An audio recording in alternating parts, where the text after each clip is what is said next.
Okay, and welcome to my What Pen Is That workshop.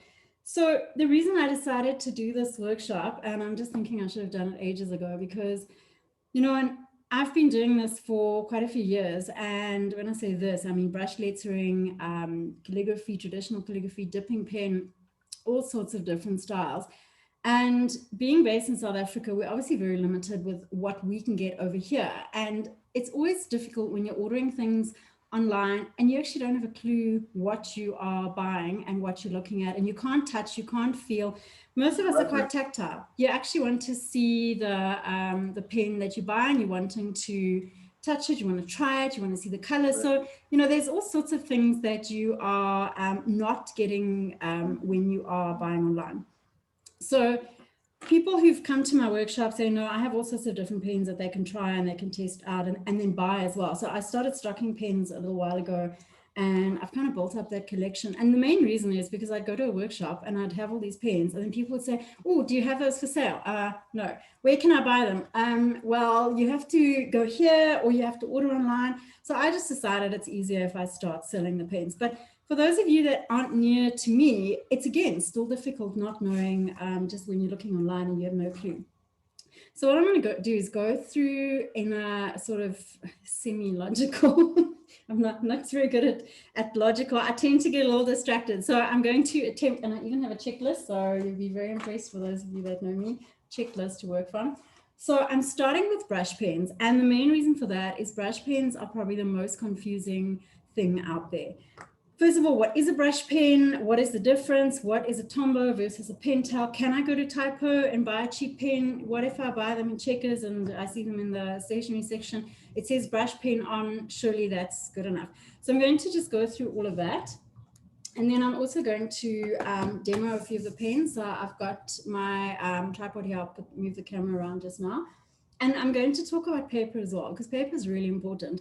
If you've gone and bought brush pens and you're using paper that's not correct for the pens, it's actually pointless, because if you're trying to use an exam pad, for instance, or your kid's school book or something, you can write, but it's not going to be great. And if you're trying to do things like blending and you're doing techniques, or you're working with your big expensive brush pens, what happens is you actually end up damaging your pens really, really quickly. You don't get the benefit of the nice bright colors, and you just get frustrated. And blending definitely doesn't work on those cheapy papers. So I'll get to the papers now. Then I'm going to go on to Fineliners. So I'll go through different sizes of brush pens. Then I'll do calligraphy markers, Fineliners, gel pens, paint markers, all that kind of thing. So that's why I said earlier, I'm not sure if this is going to be an hour or a 3-day workshop. I'll have to stop at some point because I got another workshop this afternoon. But what I'm going to do is just start going through each thing and see how the time goes. All right. So I'm going to start off with brush pens. So when you're buying brush pens, you don't have to go and spend a fortune. There is this idea out there that brush lettering is really expensive, and people are always posting pictures of their collections online and all their pens. In reality, and those pen addicts out there, are you listening? You actually just need one pen to start with. So one little brush pen, and I say little because it's much easier to use than the bigger brush pens. And that's pretty much all you need to start with. The problem you're going to have, though, is that there's not a lot of difference between the very small, like say for instance, you've got these two here. If I show you these two, they're both Tombows. There it says Tombow, and this one is also a Tombow. They look very similar. This one has a navy blue barrel, the plastic part. This one has a black barrel. They look almost identical. So then you think, well, okay, I don't know which one to buy. One is bigger, one is smaller, but it's an extremely tiny difference. So in a case like that, I would say maybe just get both and try them. And you'll find that as you get used to brush lettering, your preference for the slightly softer or the slightly harder one will come through. And you may even find that you start off preferring the one size and then you actually end up preferring the other size as you get better. They're both very small. I'm going to just flip this around and show you. So I do have a video that I made. It's on YouTube, and it goes through all the different brush pens in detail as well. So that one is for people doing a brush lettering course, like which pen is best for beginners. So that is also on YouTube. So just having a look at these pens, I'm working on bleed proof paper. So the paper I'm working on, and I will talk about the papers, is this one here. So those of you that have got the kit, the modern calligraphy kit, that's the pad that's in there. So this is bleed proof paper. And what that means is that it's coated with, I'm not sure what, but it's coated with something. It stops your colors bleeding into the paper, which they do with, or your inks bleeding in. And they do that with uncoated paper. So I'm just going to show you a couple of different pens. This is the Tombow, excuse the tape. A lot of my pens have tape on them. It's added because these are workshop pens. So it's not part of the design. This is the Tombow Fineliners, and I had to Google that pronunciation. And I used to think it was Fineliners, and then I went to the Tombow website because I thought, no, this is ridiculous. This is a really long word, and I need to know how to pronounce it. And it's Fineliners. So the two small Tombows that are the best for beginners are the one with the blue barrel. They're both right black. So that's the first thing that confuses people. The one has a navy blue barrel. The one has a black barrel. The very small one has silver on here and the blue barrel. The slightly bigger, softer one has the black barrel and the gold on here. These pens for a long time didn't have colors. You only got black, or you got the twin tip. So here's the twin tip, and the twin tip has black on the one end and gray on the other end. So this pen is also a Tombow. It's the same nib size as the bigger, softer Tombow. So you don't get a twin tip in the small Tombow, but you get colors. So this is where it gets confusing. So here are just a couple of colors. I sell the colors individually. You can buy them in sets, but I sell them individually. And there are quite a lot of people that are selling these now. So you can find them at various shops. When I started teaching brush lettering, they were extremely hard to find. And at that point, I was the only person selling Tombows in South Africa, and only these ones. And I think Stencil Art was the only other place in Randburg. Now you can get them everywhere. And I think partly that's because brush lettering is becoming more popular. So the colors are the same size as the small nib Tombow. So if you've used these Tombows, obviously for those of you that have never tried brush lettering, if you start brush lettering, start with these two here, or this one. This one has less ink because you've only got that much black and that much gray. So your black side will run out much quicker. So unless you specifically want the twin tip, I wouldn't recommend getting that for now. But these two would be the best ones to start with. And then you get colors in the small size. These colors are permanent. So if you're used to blending with Tombows, and you can blend with the bigger Tombow, so I'm going to go on to the big Tombows just now, but you cannot blend with these. When you have a permanent marker, it means you can't blend. So if you add water or use a blending pen, this ink will not move. The nice small color ones that are blendable are the Pentels. So this design looks like it comes from the 70s and it's never been updated. So they obviously had this, if it ain't broke, don't fix it attitude here, because that is probably the ugliest pen that I've ever seen. However, they are the nicest pens to work with. They are amazing. So that is the Pentel Touch Sign pen, and it says touch on there, over here. I have a whole video of swatching of these pens. So what happened with these is originally you could buy them in a set, and that's the Japanese packaging, very low key. It looks very cheap. These pens are not that cheap. So as an average, you'd pay about 60 Rand for one of these, and about 60 Rand for one of these each. These ones, I have to get them in from Japan. You cannot buy these in South Africa, and they're about 65 Rand a pen. So that's what I sell them for. The Tombows you can get fairly, they're fairly widespread now. There is a supplier in Cape Town. So what's happened now is pretty much anyone can order Tombow. So they're averaging for about 60 Rand. I think they might have had a price increase and they might have gone up slightly, but you're looking at about that. So if you're starting brush lettering and you want one pen or these two pens, you literally are in for either 60 bucks or 120 Rand, and that's it, and your paper. So it's not an expensive hobby to get into. Where it gets expensive is when you're wanting colors and you're wanting to blend, and then you see, oh, Robyn got new pens in and I must have, and you know who I'm talking to in this workshop. So that's when it gets expensive. But when I say expensive, it's a hobby. So if you feel that this is something you want to invest your money in and you're wanting good products, it really is worth putting the money into it. But to start off, you literally need those two over there. I've just moved this video out a bit so there's more space. So if you look at these colors, what Pentel did is originally they had 12 colors. And I'm just going to put them out here. I'm not going to go through them. If you want to look at all the colors, there's a swatching video, and I actually talk about the different colors and the new colors. So they brought out these 12, and there is a black in the set. And it's kind of like your basic colors. So you've got the primaries, you've got pink, yellow, orange, you've got all of those. And great set, lovely to write with, but you don't have all the sort of pretty colors like the berry and the teal and all those pretty colors that are so popular now. So what they then did is they brought out an additional 12 colors. I can only get 6 of them in South Africa. So these are the one of the sets of the additional 6, and you can see the colors are I don't want to say prettier because the other colors are nice as well, but there's this beautiful berry pink, there's the teal. So they've added those into the set. So when you're looking at Pentels, that is a really quality set of pens. If you're starting as a beginner and you don't want to start with these, then you could start with these as well. All of these pens are perfect for beginners. So it really just comes down to how much you want to spend and whether you want colors or not. So just to go through the small pens, the little pen here, I'm just echoing there. Okay, so that very, very small pen that I was talking about, the little Tombow, this is the smallest one in the Tombow range. There is also a zebra one, which I'll show you now. So the Tombow one, if you're to write, and with brush lettering, it's all about the downstroke and the upstroke. So you've got your thick downstroke, and then your thin upstroke. So your pen is flexible on the end. The nib is actually flexible. And what that does is it gives you a nice thick downstroke and a nice thin upstroke.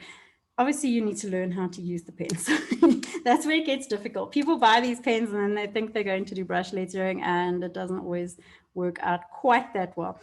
There you can see the difference with the slightly thicker Tombow. So that is the black barrel with the gold thing on it. And it actually says, these new ones there, it says soft tip, and this one will say hard. This is an older one.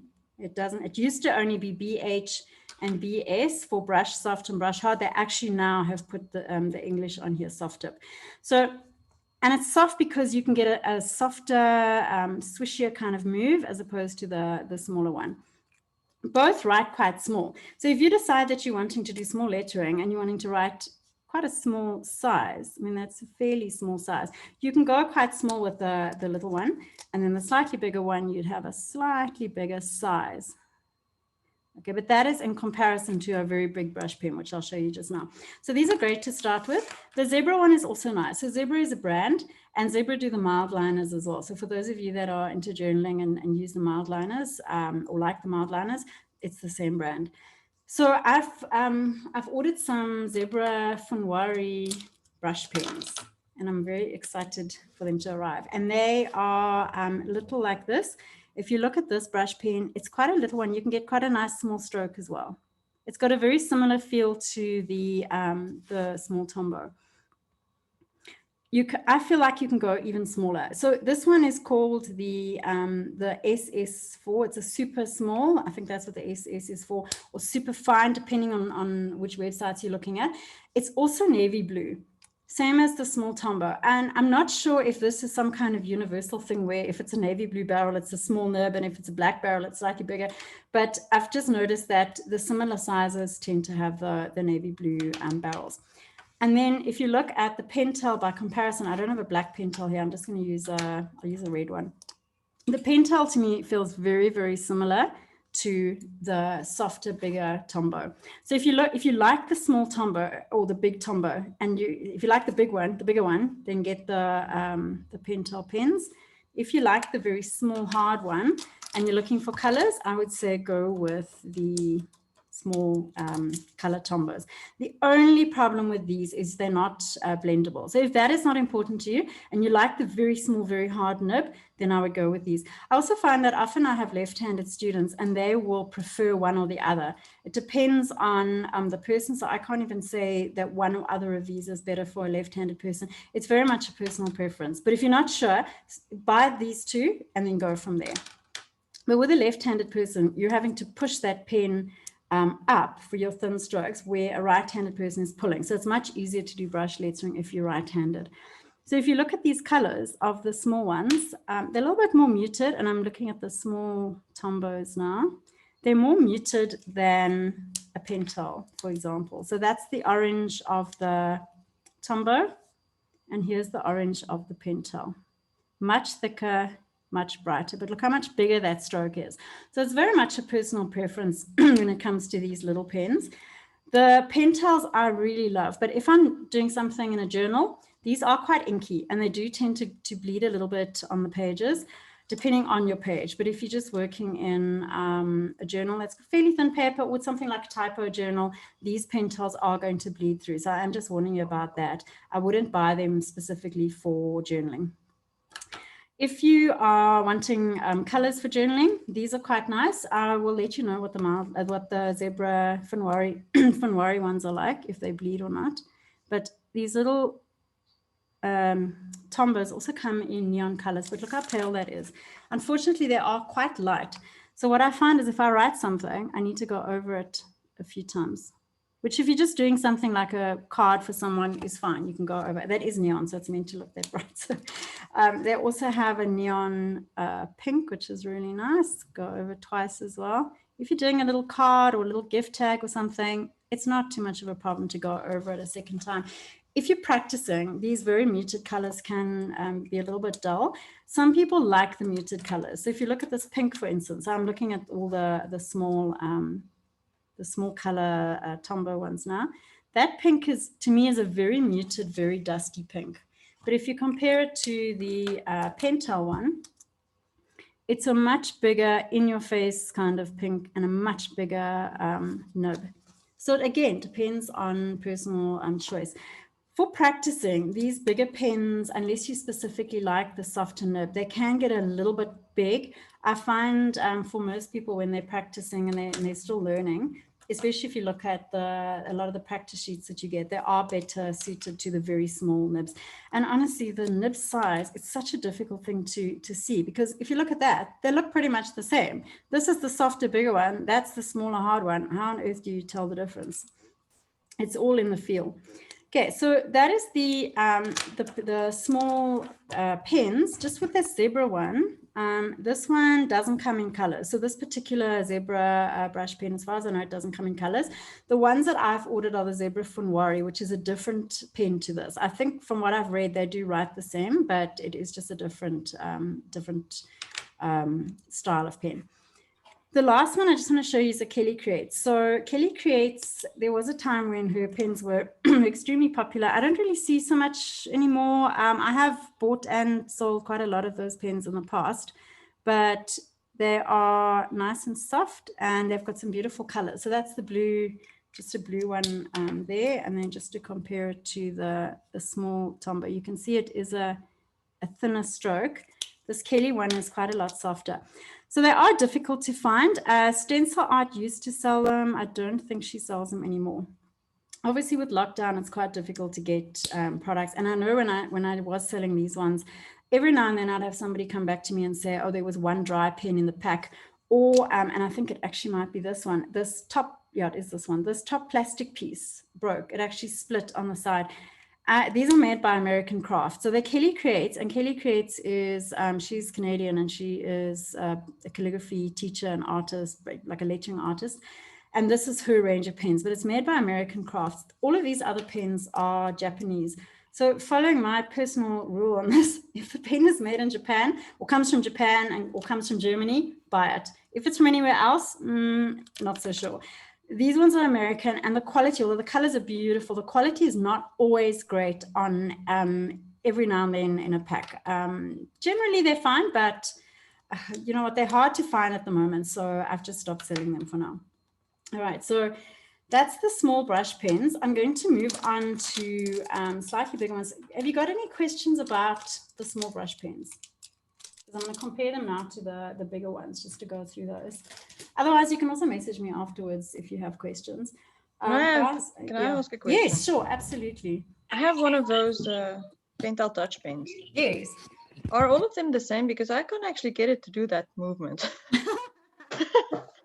Guys, I'm just getting my other pen collection here. So they should be all the same. Oh, you know what you might have done? You might have bought the hard nib.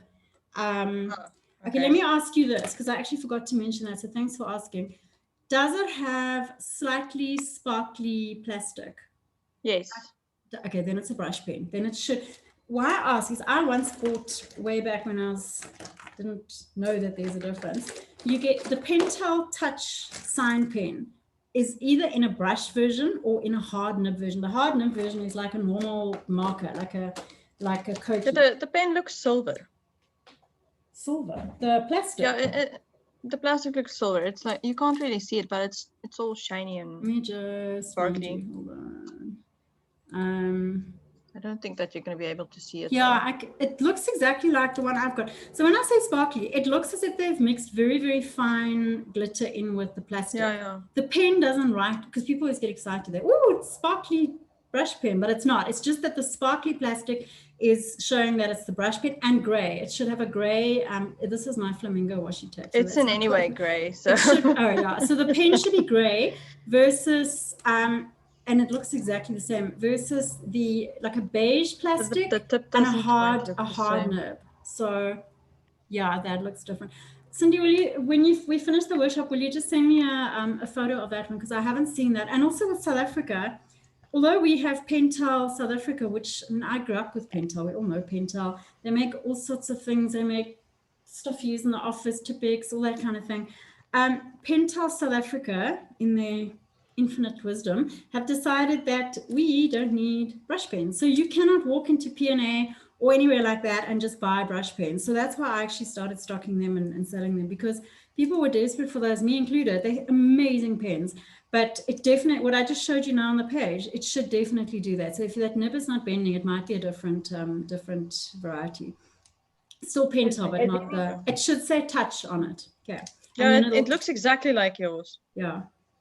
Sorry, I just wanted to know, has anyone spoken to Pentel South Africa to ask them? I haven't actually, because now I've just decided to rather buy them and sell them, because I think Stencil Art. So Stencil Art is in Randburg, and she sells a lot of pens. And I actually think, now that you mention it, I used to teach there. So Stencil Art, I don't know if you know the shop. She's got, she used to have an actual walk-in shop, and I used to teach there quite a lot. That was a few years ago. And then lockdown happened, and then she closed the shop, and it's online only. But it was actually Soriana, the owner, that told me that they are not keeping. I think she'd spoken to them, and she's a proper shop. So I'm sure if somebody did speak to them, I mean, I just teach calligraphy. So my shop is like a mini shop of what I teach, what I use in my workshops. But I don't know if they would bring those in. I suppose I didn't see a need for them. But what's happened, and I saw it with Tombow. Tombow you couldn't get. So I decided, okay, well, I'm just going to order them online and then sell them at my workshops. And they became more and more popular. And then someone in Cape Town started stocking them, and he's the agent for Cape Town. He actually might be able to, no, Pentel South Africa would have to do it. It's quite a political thing of who stocks what pens or what products, and their agents, and there's all sorts of things going on there. So yeah, that might actually be something to look at now that now that brush letching is becoming so popular. Also, the nice thing with the Pentels is because they're blendable, and you can, and I'll show you just now when I talk about the blender pens, you can actually blend the ink. So they're amazing pens to use for all sorts of nice things. So you can do art with them as well, coloring and painting, all that kind of thing. So it might be worth looking into. Robyn? Yes. Robyn, I'm in the industry of stationery and things, and I know the guys from Pentel. Oh, do you? Okay, well, yeah, I'm delegating to you. yeah, we can chat afterwards, because like I said, I just started stocking them and buying them. But honestly, it's a pain. Honestly, it's a pain. I mean, I love buying and selling pens, but it's not like a major priority for me. I don't have a shop either. And I think also with brush lettering, it's becoming a lot more popular in South Africa. So it makes sense then that we would have access to better pens. There's actually another supplier in Cape Town that probably would be able to get a lot more from them for you. Oh, great. Okay. Because they're bringing all the micro pens and things like that. Nice. So yeah. Because the microns also become really expensive. And yeah. Okay. That's great. Well, we can chat later. Yeah. Chat afterwards because that's quite good. I think also with these suppliers, they often don't know what's popular and they don't realize, you know, what people are wanting because they kind of just sell what they've always sold. So, right. So I'm going to move on to medium-sized brush pens. There are not a lot in the medium size. It's mostly large and small. So small we have covered, and I'm going to just do medium. Artline sticks is another one you can't get in South Africa, even though Artline we all grew up with. So I'm going to try not to show you too much of what you can't get, but the Artline ones are cool because they look like Lego, and they actually are. You can stick. They're designed for kids, but those are brilliant. They're so cute. And they are so, and they're such nice pens. These are coloring pens for kids, but hello, they work beautifully. So if you can ever get your hands on those, also not available here. Mine, my original set I got when my son lives in the UK, and he brought them back for me the first time he came here. So I sent him a long list of things. He made the mistake of saying, "Mom, do you want me to bring you anything?" Wow, it's funny you should ask. So these ones and the Faber-Castells, well, these ones you can, there's not really a medium brush pen category. It's kind of a case of, does it write as big as a Tombow? Yes or no? Big, and I'm talking about big Tombows now. So you're going to move from medium onto big. And a big Tombow, sorry, I've just got tripod leg issues there. Okay, a big Tombow would be, for example, a pen this size versus the little Tombows, which are that size. So quite a big difference. So we're moving on to the bigger sizes now. So the Artline one, I just want to show you just to finish with that. Artline, it is quite a big pen, but you can sort of go smaller with it. You can write a little bit smaller with it. So you can put that in the medium to large category. Beautiful colors, beautiful pens. If you can buy them, get them. They're not that expensive, I think, if you're overseas. So, and Jules, if you buy those, for instance, these are great for kids as well because you can color with them. They're actually really nice coloring in pens. It's the Artline sticks. It's STIX. Okay, so, and they work like Lego. Plus, if you have a whole lot of them, they all clip together into a circle. It's very, very nice to put them all together in a circle. Very satisfying. Then you get the Faber-Castell pens. I have tons of Faber-Castell in sets. They send me a whole stack to try. And these are some examples of the sets that you can get that's metallic. So here are some sets. If you like the colors that are in the sets, then buy those. Otherwise, you can buy them individually. Just with Faber-Castell, what they have done is they have put a B on the brush pens. So it is B for brush. So if you're ever not sure, B for brush, and C would be for the chisel. I used to think it stood for calligraphy, but it apparently stands for chisel. And the C ones are the ones that have the flat end. They look like a calligraphy marker. Well, they are a calligraphy marker. Then you get all sorts of beautiful colors. The Faber-Castell ones are not, I would not recommend them for complete beginners. They're a little bit harder to use. And if you look at the nib size, it's quite a longish nib. And comparing it to these ones over there, you get a nice size as well, but it's quite a difficult pen to use. Obviously, if I write, I mean, I can do brush lettering. So people say, oh, you make it look so easy. I cannot tell you how long it took me to get to a point where it looks easy. The whole thing with these brush pens is that when you are starting off, you're wanting easy to use pen. So that is not an easy to use pen. It's big. Look how big that is compared to the N over here. And your poor hand is saying, what? I have to do what? And here you're asking it to do these nice strokes. It's a lot harder to come down and come out. And often what happens is you end up with this when you're learning. And these bigger pens make it so difficult to get the thick and the thin right. So even though you look at that and it doesn't look that big, it makes a nice medium-sized stroke. It's great when you've learned, but very difficult for beginners. I have had quite a few left-handed people say they like this pen because it's got quite a it's not a very swishy, flexible, soft nib. It's got quite a nice flexible nib and sort of rigid. So when you are left-handed, you don't want that nib being too soft. So often that's something that left-handed people have to think about. So that's a nice option for lefties. Try it first before you go and buy them. They're not that expensive to buy, but if you're buying a whole set, it can get a little bit pricey. So always try and try the pens before you buy. Okay, so that's the medium size. Although looking at that art line, it's actually, I would probably move it into the large category. So I'm going to put an art line over there. Then there's the Lyra pens. So Lyra is a brand that you can easily get in South Africa. I think P&A even sell it. And I know a lot of the art shops will sell that. So if you look at the Lyra, it's very, very similar to a Tombow. It even looks the same. So when I talk about the Tombows, I mean the Tombow Duals. So Tombow Dual is a pen that has a big nib and nice color. And if you look at these pens, almost identical. The Lyra is slightly shorter. So there's the Lyra at the bottom. And they both have this thing at the end where you take off the lid and it looks like a normal marker, or what South Africans call a koki. So just a normal marker. So that's at the one end, and then the brush pen is at the other end. Tombow has exactly the same. The Tombow ones are a lot more expensive than the Lyra ones. Lyra, you probably, if you look at a set, a good way to work out what your pen is costing is take the set price. So if you've got a set of 18 or 48 or whatever it is of the Lyras, divide it by that number and you'll get what your individual pen price is. So just as a comparison, a Tombow, I sell them for 70 Rand. I think Art Savings Club, they've gone up to 74 Rand. It's a lot of money for a brush pen, for one brush pen. That's not for a set. So if you're buying 10 at Art Savings Club, that's 740 Rand for 10 of these pens. It's a lot cheaper to buy the sets. The problem with Lyra, though, is they were probably invented by men. No offense to guys on this workshop, but there are no pinks. There's no pretty colors. There's lots and lots of reds and blues and yellows and oranges, and not a single nice pink from what I can remember.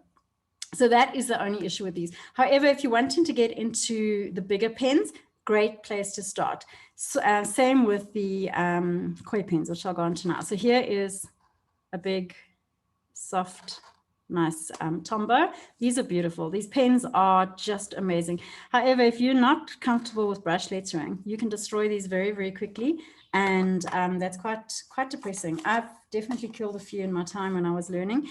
When I started with brush lettering, there was no one teaching it in South Africa. And as far as I know, I think I'm the only person still teaching it. So I had to learn, and there was no one to teach me. And I did all sorts of horrible things to my pens. I used the wrong paper. I did not know about the thick and the thin. I had to go and watch videos, YouTube videos. There weren't so many tutorials as there are now. And it was hard in the beginning. So that's why it's nice for me to be able to share about the pens. So Lyra is going to write big. Don't buy these pens and think you're going to write this size, because it's very hard. People say, oh, they're so big and so thick. If you're writing the normal size of your normal writing, it's going to be thick. These pens need to be at that size. There's another one that I've got here that is a Sharpie stained. I would not get these unless I bought them, and they're okay. I mean, they have this beautiful neon pink. That's like a proper neon pink. As pens, just for practicing and messing around, they're fine. But the Sharpie stained were meant to be, this is fabric marker on it. I haven't tried it, but I've got friends who've tried them, and they say that even if you cure them properly, they still wash out very, very quickly. So they don't really work as fabric markers. But as pens to write with, they're great. And I use these a lot for my kids' workshops because their colors are really nice. I've got all these beautiful neon kind of colors, like bright reds and that. So they are quite fun pens. But I wouldn't buy them as brush pens. If you're wanting cheaper pens, rather go with the Lyra or with the koi pens. So the koi pens, for those of you that did workshops with me ages ago, when I first started, when I was still doing handwritten books back in those days, now I have notes, actual notes.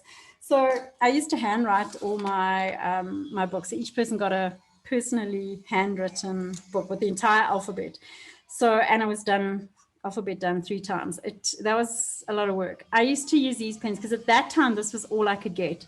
So the koi pens, beautiful colors, but they're big pens. And you can see, comparing them to the Tombos, you can also get quite a nice thick stroke. Just by the way, this Tombow that I demoed now is not a brand new one.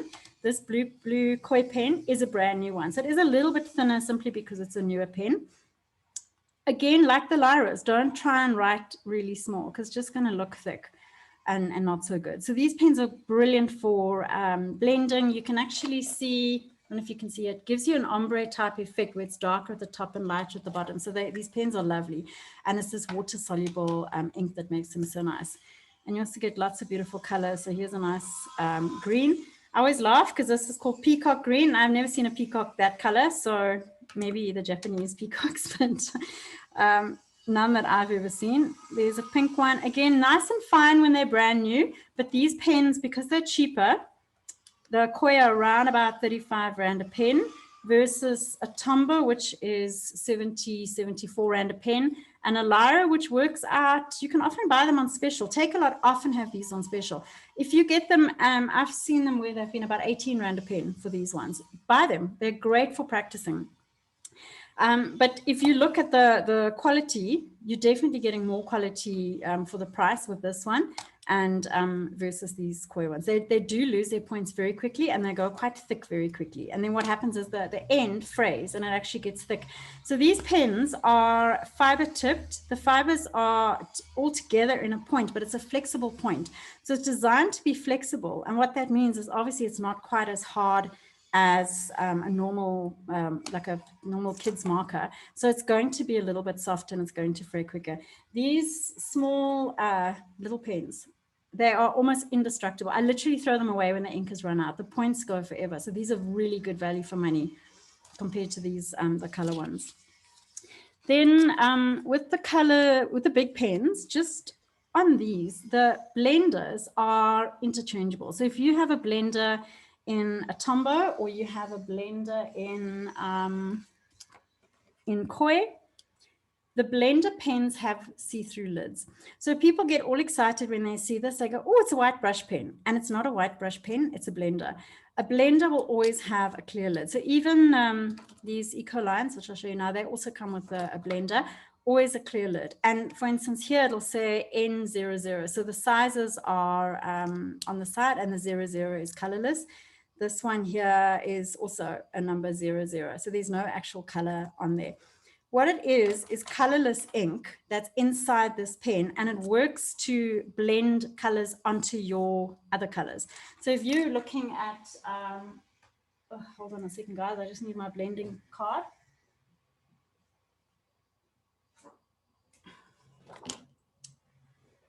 Okay, so say you're wanting to blend and you've got a koi blending pen and you've got, I'm going to make a concoction here. Say, for instance, you've got your Tombow, I'm just going to do a big letter here, Tombow in the yellow, and you've got some red Lyra, and you've got some orange in another brand. Find another brand. Here's an eco line. I'm just going to put a little bit of eco line. So I've got all different brands here. My this blender is a blender. It doesn't matter what ink you're using as long as it is water soluble ink. So the ink you put on here, this is just a laminated sheet. It's a blending palette, but you could also use a sleeve. If you're taking this, you can actually see how my blender picks up the ink. And then it was colorless. And here you can see it's putting down some ink. So it's actually got no color of its own. It picks up the color. You can then blend it into another color. So I cover blending in the advanced workshop. But I just want to show you how this works. So here I've got all different brands working together. Wipe a bit of that off. I'm picking up some orange eco line. So I've got a Tombow letter, some Lyra over there, some eco line here, and a koi blender pen, and it all works together. I could add some Pentel. I could add any water soluble color that I've got. So if I took the small Pentel pen, or I think this Outline Sticks is even water soluble. You can achieve a blended look. I don't know if you can see it so well, but I've actually blended the red on there and the orange on there. And what this pen does is it blends your colors together and it allows the colors to mix. This is also why if you're doing blending, you need a bleed-proof marker, marker pad, because your colors sit on top. They don't soak into your page. Make sure you wipe it off before you put it away. So you can see here, it's gone back to being completely colorless. There is literally no color. The end of the nib is stained. So when you buy a blender pen, it'll look all brand new and will have no color. But when you've used it a few times, you'll see it'll start to look, it almost looks dirty on the end, or very pink if you've used it. But test it before you use it again, just to make sure there's no color left in it. Okay, so that is those pens, and I'm going to show you the Ecolines. So Ecolines you can buy in South Africa. You can order them online. You can buy them in, there's various shops that sell them. I think some of the scrapbook shops sell them. And they are German pens. They are amazing. So they're made by Royal Talens, and Royal Talens do ink as well. So they do calligraphy ink. And I feel like what is in these pens is actually that ink, because it is amazing. It really writes so beautifully. These pens and the Albrecht Dürer. So the Albrecht Dürer are the Faber-Castell version. They look like this, the box, and they're just beautiful pens. So these are the Albrecht Dürer, Faber-Castell Albrecht Dürer, and these are the Ecoline brush pen. Very, very similar. Very inky pens, very big and beautiful to work with. You can paint with them, you can wet them, you can do all sorts of things. So if you take the Ecoline, these are not for beginners. So if you are, look at that, how fat that is. If you're still new and you're not comfortable and you don't have a nice light hand, that's a huge letter to do. So if I compare it to the little Tombow, now my big Tombow looks quite little by comparison. I'm never going to get that stroke with this stroke with the Tombow pen. So that is the big Ecoline. And then if I take an Albrecht Dürer one, I'll just use the same color. This pen, this is a single-ended pen. It only has the brush end. This one has a bullet end on the one side and a brush marker on the other side. And if I do a similar letter, not quite as fat as the Ecoline, probably a little easier to work with because it's not quite as swishy, but you can see you're getting this beautiful intense color. If I go and wet that with a water brush, I've got a lot of videos on YouTube where I use these pens, either that one or that one, wet them with a water brush. And a water brush is a brush like this, which has a brush end and water inside it. So you actually keep the water inside your pen, and then the water flows down and your brush is always wet, your brush pen. And if you take that and you go and wet, I'm actually picking up the orange off here. So if you like the idea of painting with your brush pens, you can actually pick up your color, or you can do it on that palette and you can pick up color and you can paint with it. So these are beautiful pens. I haven't done that very nicely, a little bit messy over there. And then the same with the Albrecht Dürer, you can also wet it. You can do this with the Tombows and the Koi pens. So all these bigger pens that I've demoed, you can do that same technique. But if you're wanting a big, fat, bold, dramatic look, these pens are the ones for you. They are probably, if you break them into individual priced pens, they are about 70 Rand a pen, these ones, which is not too bad. But unless you're actually going to use them, it's probably a little bit of a waste, because they're almost like, I know they need to be written on big paper, and unless you are doing lots of cards or you're doing things where you're wanting you can do flowers and paint them like that. Unless you're planning on doing that, I'd say it's maybe a little bit of a waste. They're nice to have though, I have to say. Okay, so and then Ecoline also, they just have the most beautiful, intense, look at that purple. It's just so stunning. And it's actually wet. Can you see that? It's wet on the page. Look at that letter there. You can see it reflecting there. It's still wet.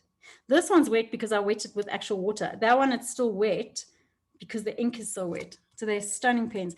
Just one thing with these Ecolines, for those of you that have them, you may not know, these nibs can be changed. So when your nib has got very old and it's a little bit frayed, or maybe your child got hold of it, take your end off, unscrew that part. You can also refill these, by the way. You can buy Ecoline ink, bottled ink, and you can actually refill them in the top there. So Elaine, that's a little tip for you. I know you've got these pens. So Art Savings Club sell the Ecoline ink, and you take this, I'm not going to do it now, but you actually take, and I'd suggest using a tissue because otherwise you can look like me, pull this piece out. You literally pull it through. It's got little teeth that hold it in place. Flip the nib round, push it back through, and you've got a brand new nib. And you can actually see how nice that nib looks compared to the one on this end that's a little bit old and used. And you've got a brand new pen. And if you're running out of ink, you refill. I'm sure you can just keep refilling it. So these are actually quite useful in that way. So although I said it's an expensive pen, it's a reusable pen in that way. Whereas these others, you take them and you throw them out. Okay, then just a little word on these alcohol pens. So you get the chameleons. I'm not going to demo them. I just have this one. I don't use them. These ones are big. They are, I mean, it doesn't even fit in my screen. And they're alcohol based. These Winsor Newton ones also alcohol based. They are terrible. The chameleon are great if you're doing art. You can blend beautifully with these. That's what all of this is about. You pull this off and there's a blender piece and a chamber and a whole thing. And there are lots of videos on how to use those. If you've got them, that's great. I wouldn't buy them for brush lettering. These ones, I was very disappointed with these. If you write with these, I'm just going to do, oh, they're so swishy and horrible. And dull, look how dull that is. It's supposed to be purple, but it's compared to there. And look, if I turn over, it's gone right through my page. Even my Albrecht Dürer, you can see it's wet because I've wet this paper, but it hasn't bled through like that. So alcohol inks will do that. If you go to Typo, currently Typo have got a lot of water-based, it's not. They say water soluble on the side, and they're all alcohol based, and they're terrible. They've got these chisel ends like that and a bullet end on the other side, and you can do absolutely nothing with them because they bleed through like that. So please don't buy those pens. And if you're not sure, rather message me and ask. But anything that says alcohol based, there are obviously uses for the alcohol pens, but I'm talking about for brush lettering. So I would stay away from those. If you already have them, use them for practicing, but don't go and buy them especially. And then if you're buying grays, there are lots of different gray pens. You want a very light gray for shadow, and you can have obviously any color gray for if you're writing in gray. If you're using a shadow gray, you're wanting a very nice light pen. And when I say shadow, I'm talking about adding shadow into your lettering. So you often see that as a technique. Then you're wanting a nice light gray. It would be pointless to buy a gray that is this dark and use it as a shadow. So you need to be very careful that you buy the right gray. Or if you buy a set of grays, like Faber-Castell, I've got a set with grays in, and that's quite a nice light gray as well. This one you can hardly see, but next to your letters, it looks beautiful. With the grays, you get warm grays and you get cool grays. So if you look at this one, it says warm gray, and this one says cold gray. The barrel has actually got almost a brownish kind of plastic, brownish gray plastic, and this one has got a sort of bluish gray. So warm and cold, all that means for the grays is that the warm gray is going to be a little bit more brown toned, and the cold gray is going to be a bit more of a bluey tinge. So if you're lettering and you're working on purples and blues and you've got a warm gray, your warm gray can pick up and look a little bit dirty next to your colors. It kind of just, when I say pick up, it actually clashes with your colors. It's better to use your warm grays on your more sort of warm toned colors. Okay, so that's just if you are buying grays specifically for shadowing.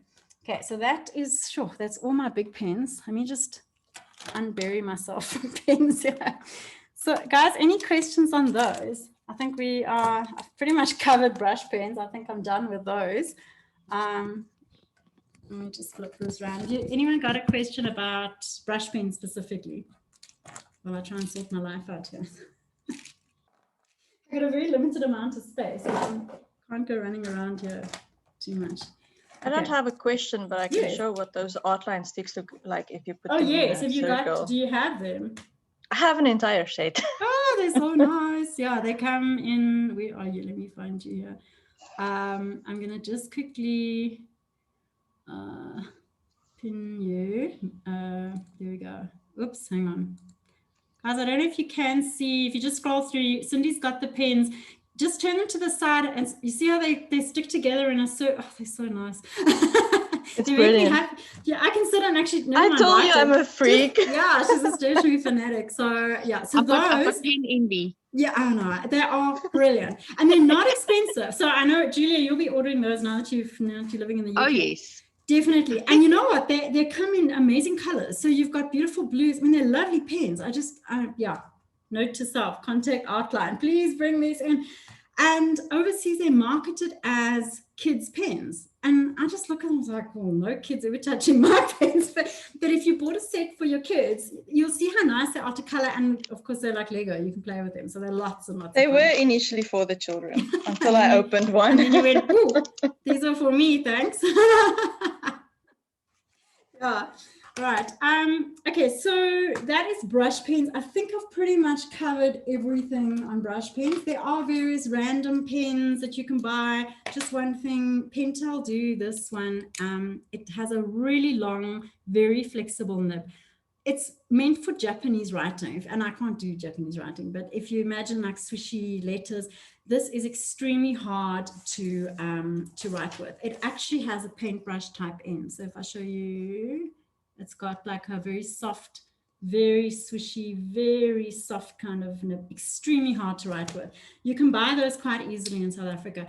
Don't buy them simply because you're going to struggle to use them. There are refill, oh, this one's empty. It has a refill on here. Buy them if you're into semi painting, if you're wanting to do like the bamboo strokes and all that beautiful pen, not for lettering. Just one thing on the white pens, the only white brush pen that I've ever found is the Kelly Creates white brush pen. Remember when I said with the blenders, they have clear lids. So a blender has a completely clear lid. A white brush pen or white paint pen will have a white lid. So this is an actual brush pen, quite difficult to find. It's a Kelly Creates, I think they're called Moonlight markers. And they're quite big and they give you a very chalky look. So if you're wanting to work on black paper with those, they are beautiful, but a little hard to use, quite expensive, and I'd only get them if you're really into the white on the black look. Otherwise, don't worry. Okay, I'll just move these out the way. All right, so I'm going to talk about calligraphy markers quickly, very briefly, because there's not a lot to talk about. And I do also have a video on different markers of calligraphy markers. But just because we are talking about pens, when you buy a calligraphy marker, it will say something like this, Outline calligraphy pen. I'm sure we all know these ones in SA. You've got Pilot. So Pilot do a green one, and people are often disappointed that it's not this color ink. So the plastic is just the plastic. The inside is identical. So whether you're buying a Pilot or an Outline, go with the color of the barrel that you like. They are identical. I've used these pens for years. I used to use them to teach with. I now teach with the Lamy pens, but absolutely no difference in quality, in longevity, in how long the ink lasts. They are absolutely identical. Maybe you'll find one is a few rand cheaper than the other. They're probably about 45 to 48 rand now, as you if you go into P&A. Easy to find. You also get, I just want to see if I have them. You get a Faber-Castell, sorry guys, I forgot to get this out earlier. Faber-Castell version, they are beautiful. The colors are lovely. These are the chisel end ones, okay? So a chisel end, I'll show you with a big one, is a flat end like this, meaning when you turn it sideways, it's like that, and there it's flat. You will not do brush lettering with this. People often will message me and say, I want to do your class. I have this pen. Can I do brush lettering? It is not flexible and it's not a brush. So a brush pen has a flexible brush end. A chisel pen has a flat nib. So if you look at this Faber-Castell set, this is one of the sets. This is another one of the sets. And the colors are beautiful. I've used these a lot. And if you look at these, they're quite grown-up colors. You're not going to find like a bubblegum pink or anything. I'm sure because traditional calligraphy is supposed to do it. It's more grown-up. It's very why I like brush lettering more. So the colors here, you've got a brown, a kind of there's umbers and sepias and ochres and all sorts of beautiful colors. So these are lovely. And if you're wanting to do just practice, or you're wanting to do Bible journaling or anything, scrapbooking, anything like that, but with a calligraphy style, then I would definitely recommend these. These cheapies, these ones you don't get in colors. Apparently you do get pastel ones of these overseas, but again, I've never been able to get them here. A size 2, when you see the 2 on the end, it means it's a 2mm wide pen. These Faber-Castells, I don't know if they say it on here, but they are a size 2. So there's no confusion there. That will be the same as one of these. When you're looking at the Copics, so I'm a big fan of Copic multi-liners. They also do a calligraphy marker. So this is the one I showed you now. This is a 4mm one. So it's a lot wider than the 2mm. The reason I use that, there are 2 reasons. One of them is when I'm teaching Zoom classes, you can see this a lot more easily on your screen when I'm writing. The other reason I use it is for teaching Gothic. So if you're doing Gothic calligraphy and you're wanting a nice bold, very black, very good quality nib, but you're not wanting to go and buy a more expensive pen, these retail for about 60 Rand.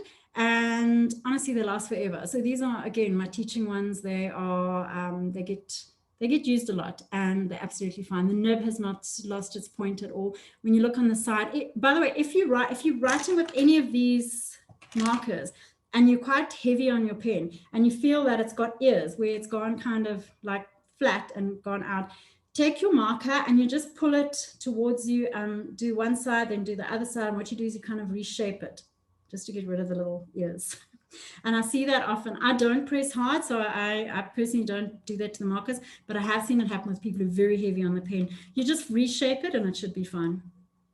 So the calligraphy, the Copic multi-liner calligraphy one, it says CM on it. It's calligraphy medium. You get a CS as well. I don't have one, but it's also 2mm. Beautiful quality. So you can get this. Herbert Evans have them. I don't know where else. You can order online, but P&A will sell these ones, no problem. If you're wanting to do calligraphy and you're wanting to use a fountain pen, for anyone who's been following me for any length of time, you'll know Lamy is pretty much the only one I use for a few reasons. And I don't work for Lamy or anything. You'd think so the way I use them, but I also sell them because honestly, I've never had a problem with Lamy. Lamy is a German pen and you get, these are the traditional calligraphy ones, the longer ones. Again, excuse the tape. So that's the longer calligraphy pen. I'm not exactly sure, but I think it's longer so that it's balanced and it's a little bit more weighted there. It doesn't feel heavier. It's just got a little bit of balance to it. So if you're wanting to do traditional calligraphy, these are really nice pens to use. There are also in that video on YouTube, which pen for traditional calligraphy. You get all different colors, you get metal ones. So these are the nice metal ones. What Lamy do, they're very naughty. They bring out limited edition colors every year. And then of course you have to have them because they're limited edition and they're new. So if you're looking at a really good quality, fairly well-priced fountain pen. So if I say 680, some people faint and have a heart attack and say that's not well-priced. If you look at an entry-level Mont Blanc, I think they're going for something like 13,000 something at the moment, Rand, 13,000 or 8,000, I can't remember. It was a huge amount of money. This is a cheap fountain pen by comparison. So 680, these are probably around about 430 to 470, depending on which ones. The limited editions are slightly more. You buy this pen once. So, okay, they bring out another color, you of course must have more, but you literally need one of these. And you put your nib on. The nib is interchangeable. So if you decide you are not wanting a 1.9, you pull the nib off. So it's that metal piece there. Pull this piece off. There we go. There's the nib. There's the end of the pen. You can chop and change. So you can take your one pen and you can put a new nib on. The reason why people will often buy a second pen is because the nib on this, okay, use toilet paper when you do this. The nib on these is stainless steel, and to replace the nib is 230 Rand, whereas an entire pen is 430 Rand or 470. So it kind of makes sense just to rather buy a second pen. And then you can have 2 different pens for your 2 different sizes. So 1.5 is a really nice kind of normal average calligraphy nib size, and then 1.9 is a little bit bigger. So if you think of 1.9, it's similar to all these Koki ones, these markers, which are size 2. So it's 1.9 millimeters. It's quite big for small writing, like if you're wanting to do a letter or a little tag and you're writing small, the 1.9 is a little bit on the big side. So that's a 1.9. Very nice for doing envelopes and very nice for writing. I have students who say, I like the 1.9 and I'm actually just going to do it for myself. I'm not planning on doing anything. I just enjoy writing calligraphy. It's a stress relieving thing. Then by all means get the 1.9, but rather go for 1.5 if you're wanting quite a sort of useful size. You also get a 1.1, which is really fine. Some people like it, the average person doesn't, just because it feels too much like writing with a normal fountain pen. And if you're looking at a Lamy, when I say normal fountain pen, just a pointed nib, this one is an extra fine.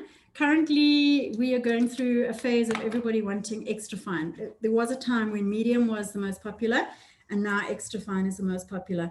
And I think it's because of journaling. So people are journaling, they're doing bullet journaling, they actually want to write nice and small. And although in my case, I hate a very scratchy pen. So I'm not a fan of very fine, for normal everyday writing, like fine sort of scratchy pens. And yet on the Lamy, the extra fine is amazing because it's not scratchy. It flows beautifully. You can write small, you get nice, fine, crisp lines. And as an everyday pen, it's a great pen. So this is what I would call my handbag pen. It lives in the pencil bag. And I use that for general everyday writing. With these pens, you can replace the ink. So it has a cartridge and you pull the cartridge out. This one is actually almost empty. You can see with the light, it's down to there. There's the level. So I would need to replace this probably in a couple of days if I keep writing with it. And all you do is you buy new cartridges, pop it in, and there you go. You can also get a converter. And a converter means you would take your ink. So just to show you. So you take your bottle of ink and converter, and I'm showing you on the Lamy, but this applies to any fountain pen that has a converter. So the Lamy one, and Lamy things will not fit other pens. So if you've got a Lamy ink cartridge and you try and put it into your Schaefer pen, they don't fit. So, and a lot of the pen brands are like that. They, I think it's just so that you stick to their brand. So with this, what you do is you pop that into screw that down, put that into your ink bottle. And as you unscrew, you can see it's got a little spiral thing. You literally just unscrewing like that. And your ink is sucked up. And you put that into your pen instead of using one of these. So if you are concerned about throwing these away, I mean, obviously environmentally, this is not great. You're throwing one of these away every time. They also cost 12 Rand a cartridge, and there's less than a milliliter of ink. So if you're buying boxes of Lamy ink and you think, it gets quite expensive. Just as a little exercise here, if you look at a bottle of Lamy ink, so this is Lamy crystal ink. I've taken it out of its bottle. I'm not going to do the whole process. There is a video on this, on how to refill your ink on my same YouTube channel. Those are all free videos, so you can have a look for those if you do want to know how to do this. But if you take this bottle, this is 240 Rand, 30 mils. This costs about 65 to 70 Rand. So if you do the maths on that, and you think about how many times you can refill this, this is 30 mils. You can probably refill this pen about 35 times because it's less than a milliliter of ink in one of these cartridges.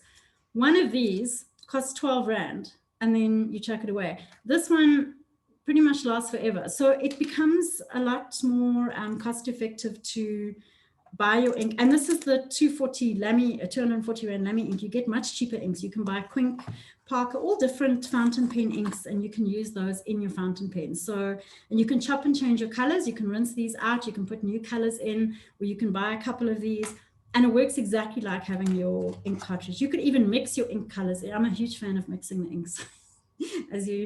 Anyone who's done a modern calligraphy workshop knows I like to mix all my ink colors. So quite a handy little tip there with these. People are a little bit nervous of these. They get scared about, because now they have to do stuff, but it's actually not, it's not scary. Okay, so that is those pens. If you're wanting to buy a decent fountain pen for calligraphy, you do get Schaefer.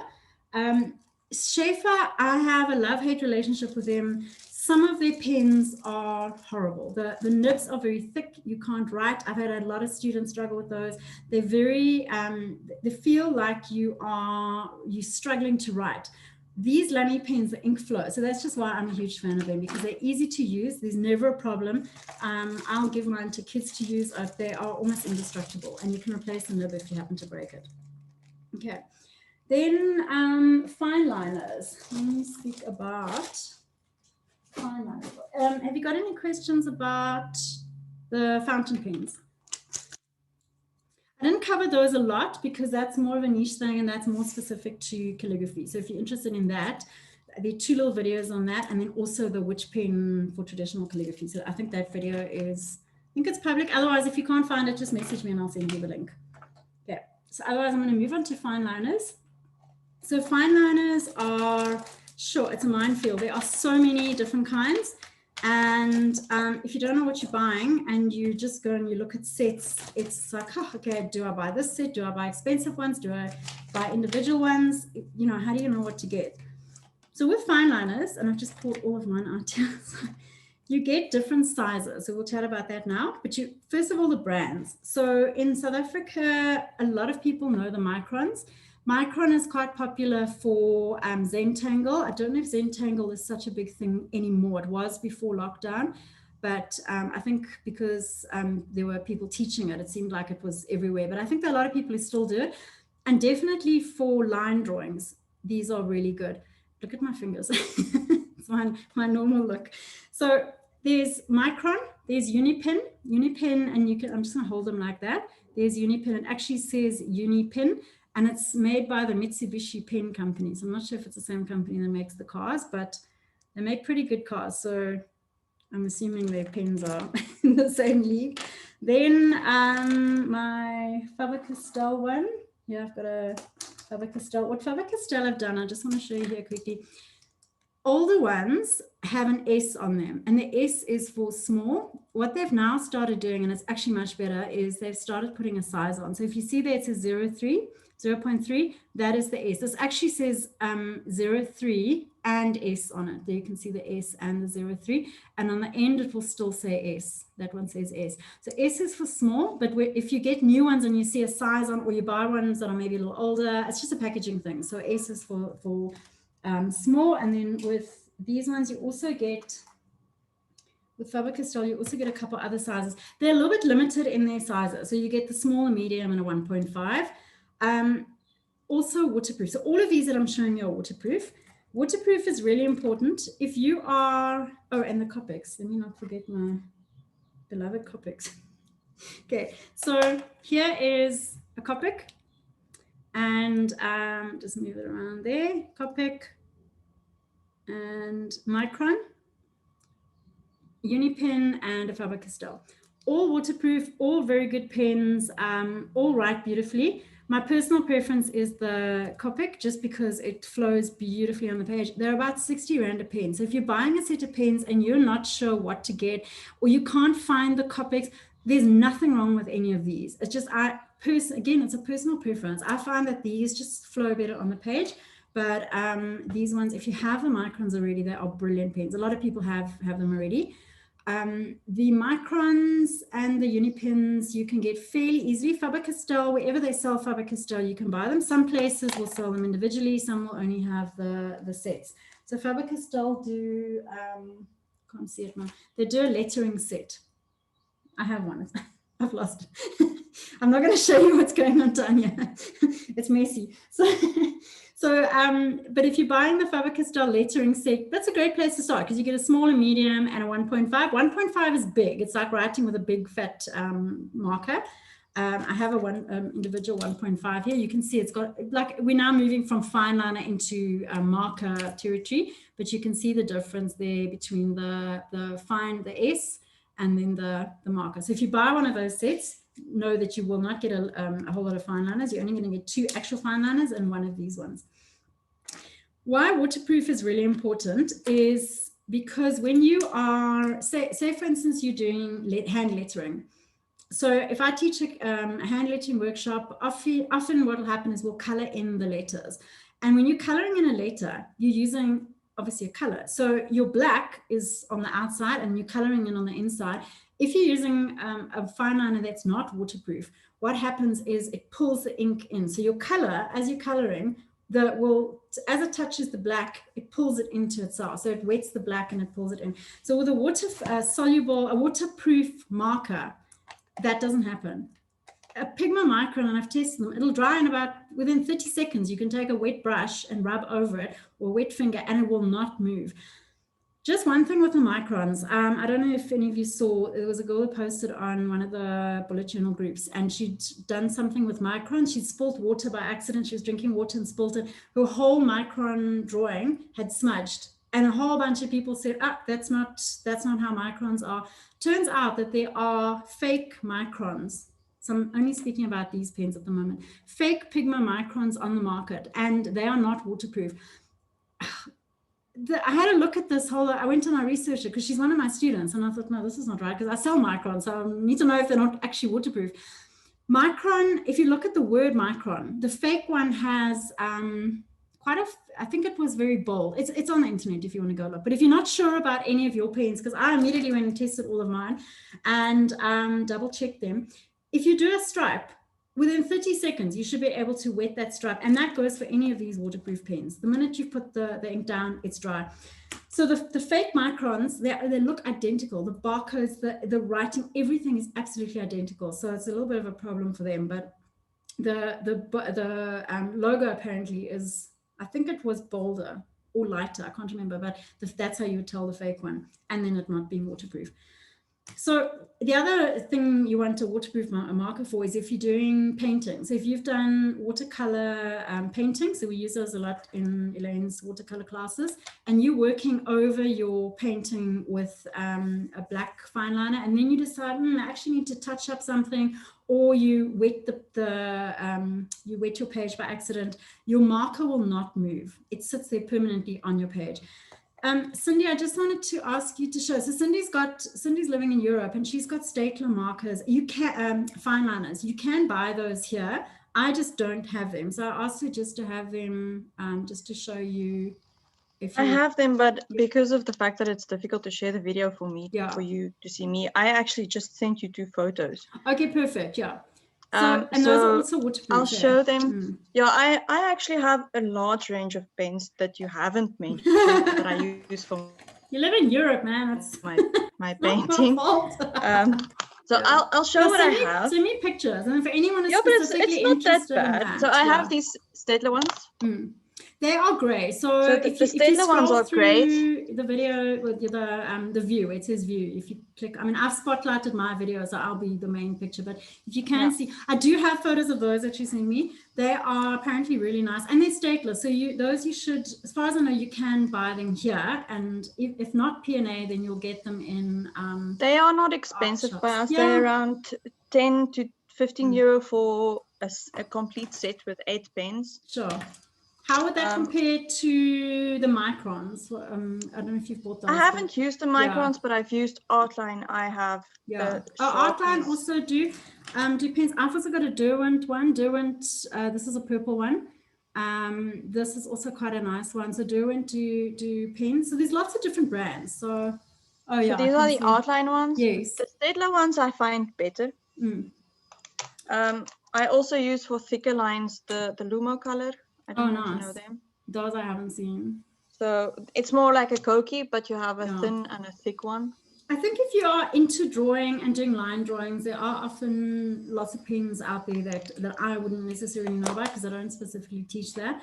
But certainly the Stapler ones, I think you would be able to find quite easily here. So the only thing I find troublesome with the pigment markers, for example, is the fact that when I want a thicker line, or I have something that I want to color black on my painting, for example, and then the Sharpies actually work the best because they are pitch black. Oh, really? The normal Sharpie marker. I have a thin one and I have a thick one. Okay. But these, I need to touch up the ends with a pigment marker. And the Sharpie, because the Sharpie is alcohol based, so that's going to be more of a solid one. So I don't know if you can buy the fine Sharpies here. Obviously, you can get the thicker ones. Sharpies are alcohol based, so they're going to go right through your paper. So if it's a painting and you don't mind it showing through on the other side, that's perfect. But there is always that issue with the Sharpies of it going through. So. Okay, I use watercolor paper, so normally that doesn't. So it doesn't happen. Yeah. So so Cindy, you send me a whole bunch of pics. So anyone who wants, you can just ask me, and I'll send you those pictures. All right. So with the sizes, it's very confusing with sizes as well. So if you are buying fine liners and you have no clue and you don't own any yet, and now you want to build up a little collection, you go from 003 right up to, well, the, I can't speak, the Figma Microns, they've actually just launched a 12. So a 12 is really, really thick. Copic, as far as I know, they go up to a 1. So a 1 is, if you think of 0.8, 1 would be like 10. A 12 is sometimes, you know, it would be like a size 12. Yeah, they wouldn't put, it would be a 12.0. If you're looking at sizes, it's a little bit confusing, and people often say, well, what's a good range to get? It's like, difficult question to answer. Depends on you, depends on what you're doing with it.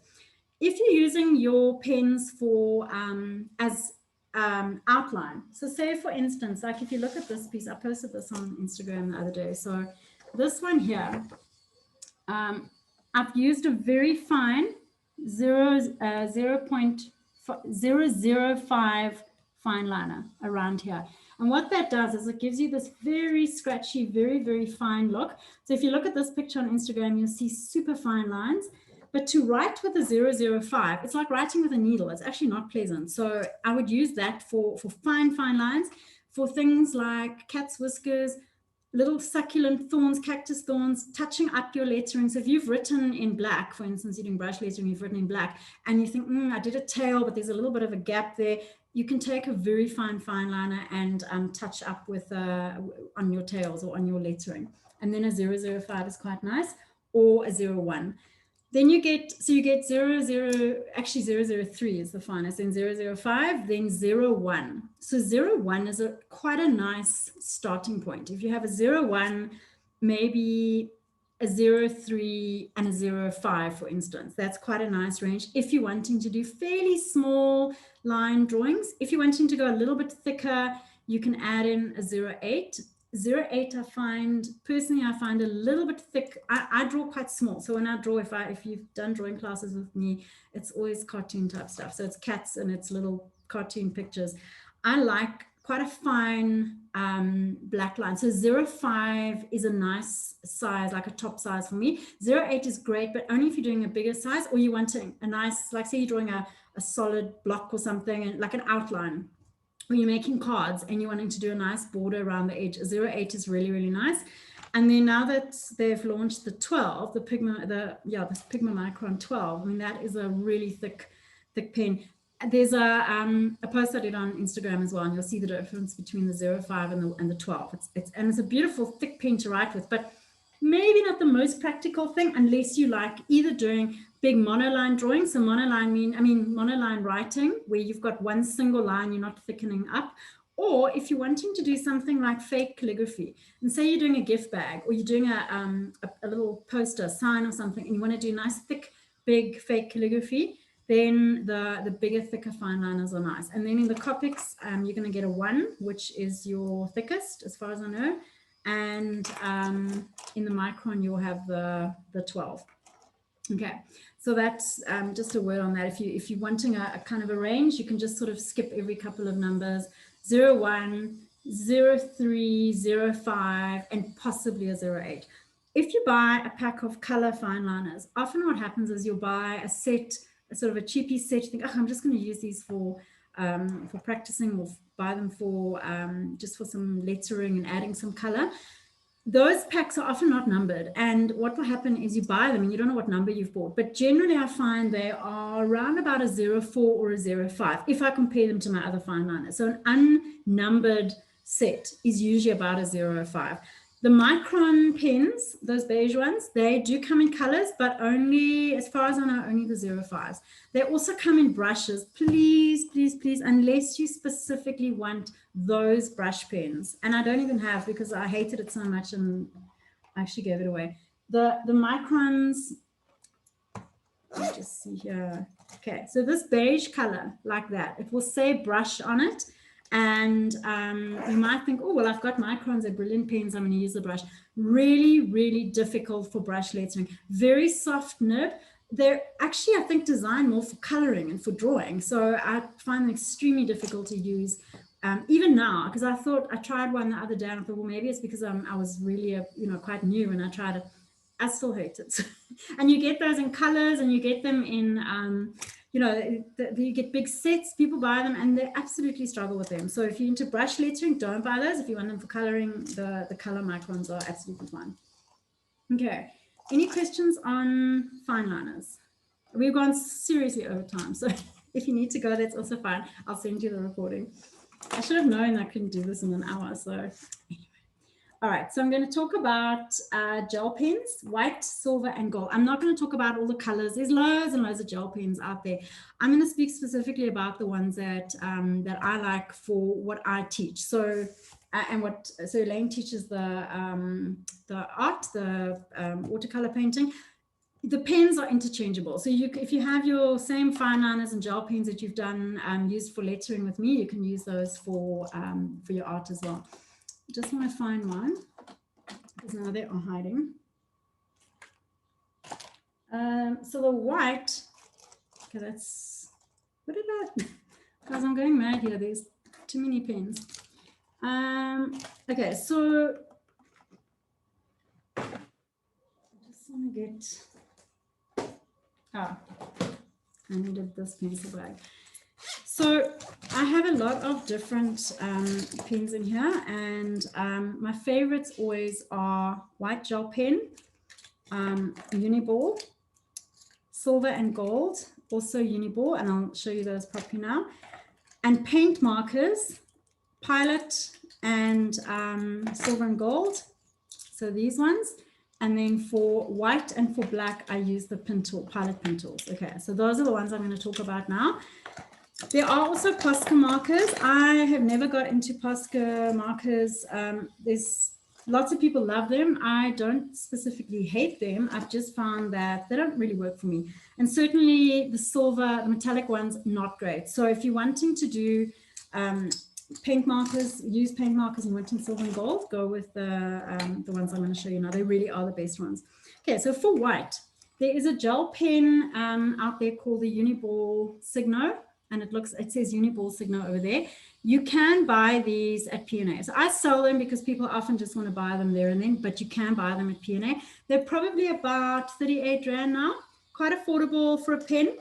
Just with gel pens, often what happens is people will say, oh, my gel pen stopped working. It's gone, like there's ink, you can see it, there's the level over there, but it stopped working. And I hear this quite often, and it happens with all gel pens. What I found is the ink goes a little bit thick inside. You take it and put it in the sun. So if you go outside on your patio and you've got a nice sunny spot on a table or on some tiles, and you just pop it in the sun, that sometimes helps, maybe for 20 minutes, half an hour. Please don't microwave it. I've had people send me pictures of their melted microwaved pens, and I really wish I was joking. that was nuts. 2 minutes on high. I don't know what she was thinking. Anyway, completely melted her pens, and it was one of my students. So I was like, okay. So these pens are really nice. Also the jelly rolls, and that's actually what I'm looking for here as well. If you know what a jelly roll, it was here earlier. A jelly roll pen is, it's a really nice gel pen, but mine's gone missing. I'll probably find it after the workshop. Okay, so jelly rolls, it says jelly roll on here. It's made by Sakura. So this is Uniball, and Uniball is the company, okay? Uniball also make these silver and these gold. If you look at these, they look different. So you look at the clip, the little clip looks different. These are called broad. They actually say broad on here. So it says the Uniball Signo broad, and it says silver on the top. This one is a normal one. In South Africa, unfortunately, we don't get this one, the white one, in the broad. I didn't know that it exists until I started looking for pictures. When I set up my online shop, I wanted pictures of the white one, and I started looking for pictures. And I came across white ones in the broad. It's like, well, thanks guys, another thing we can't get here. So these are great, but can you imagine it in a beautiful broad thick pen? This is like the equivalent of a size 1. This would be, I think it's like a sort of a 0.5. If by comparison, if you're not sure what I'm talking about, if you look at a normal, like this is a Pilot, just a normal gel pen, and you get Pentel. This one is a 0.7. So the average gel pen would be about a 0.7. Kind of like, this is what I would guess is about a 0.5 to 0.7. These are the equivalent of a 10. They are beautiful. So if you've written with these, they are amazing. They last forever, give a lovely thick line. They work beautifully for lettering, for outline, for adding little dots. They work amazingly well on art as well. So if you've done your watercolor and you want to add a little bit of they're nice for catching light. So you add a little bit of silver. I wouldn't use the gold as much. Silver and white. So you're doing like when we paint the little houses and you do windows and you're just wanting a few lines across to look like a reflection on the window. These are quite nice. Also nice for doing the same with letters. So if you've done your brush lettering and like I've got all these letters here, if I took the white and I added some highlights to my purple letter and some silver, it just gives that letter that slightly rounded, slightly raised look. So these are really good. Using, so the Uniball. Yes. But I found it wasn't giving me as much the white as easily as these hybrid gels. I don't know how you find the okay, so the hybrid gel, is it a white one? A proper white? I've got the white hybrid gel, silver and gold. But because this one I found wasn't as white. The hybrid gels they've got a lot more ink. I must actually try the white. I didn't realize these are white. That's quite interesting because I've only seen for hybrid gel, oh gosh, you get those beautiful shimmery ones. You get I don't know if you've seen those, the where it looks like the colors have mixed. When you've written, it gives you, like the purple one will give you that bluey, purpley, as you hold in the light. It's got this iridescent kind of look. But the white ones I need to try. That's interesting. Yeah, because that's that's my only issue with this. They're great. And if you're doing lettering, you can get a nice fine line. They're really nice for that. But you do sometimes have to go over a few times. And then the hybrid, I know P&A sell the normal hybrid, like just the color ones. But where did you get yours? Was it also P&A? P&A.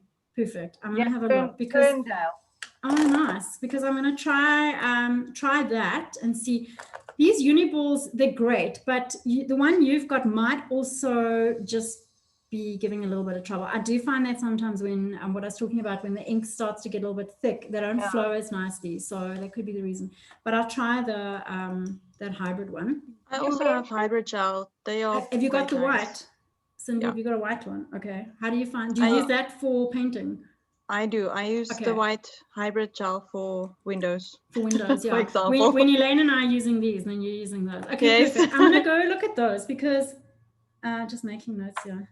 See, never too old to learn. That's why I like doing classes like this, because I learn stuff as well. So, you know, and what happens is you go somewhere like P&A and you see all these pens and then you think, I don't know if I really want to spend more money on more pens that might not work. So if I find something that works, it's like, okay, I have to tell everyone. So I'll go and have a look at those. And they're pretty cheap as well, because I think that's also, what brand is that? Pentel as well. I think it's Pentel, the hybrids. I don't know. Now you're asking me. Normally Pentel, yeah. Yeah, I'm pretty sure it's Pentel. It says Pentel. I just find that they dry out much quicker than that one that you have. Oh, okay. Maybe that's why so obviously being in South Africa, I follow a lot of overseas lettering people, like we all do, if you're into brush lettering. And this Uniball and the Pigmamite, the Jelly Roll, by the way, and Jelly Roll and Koi, the Koi brush pen. Is this Jelly Roll available in South Africa? It is, yeah. Yes, so it depends where you buy. So you can buy it from Art Savings Club. When I have them, I sell them, but I don't always get them. Art Savings Club. The thing about Art Savings Club is if you want free delivery, you need to order over 600, which is not hard to get to. But wait until you make a list. When you need to order a few things, then throw in a few of those. Just one thing. With the Jelly Rolls, you get 3 sizes. You get a 0.5, a 0.8 and a 10.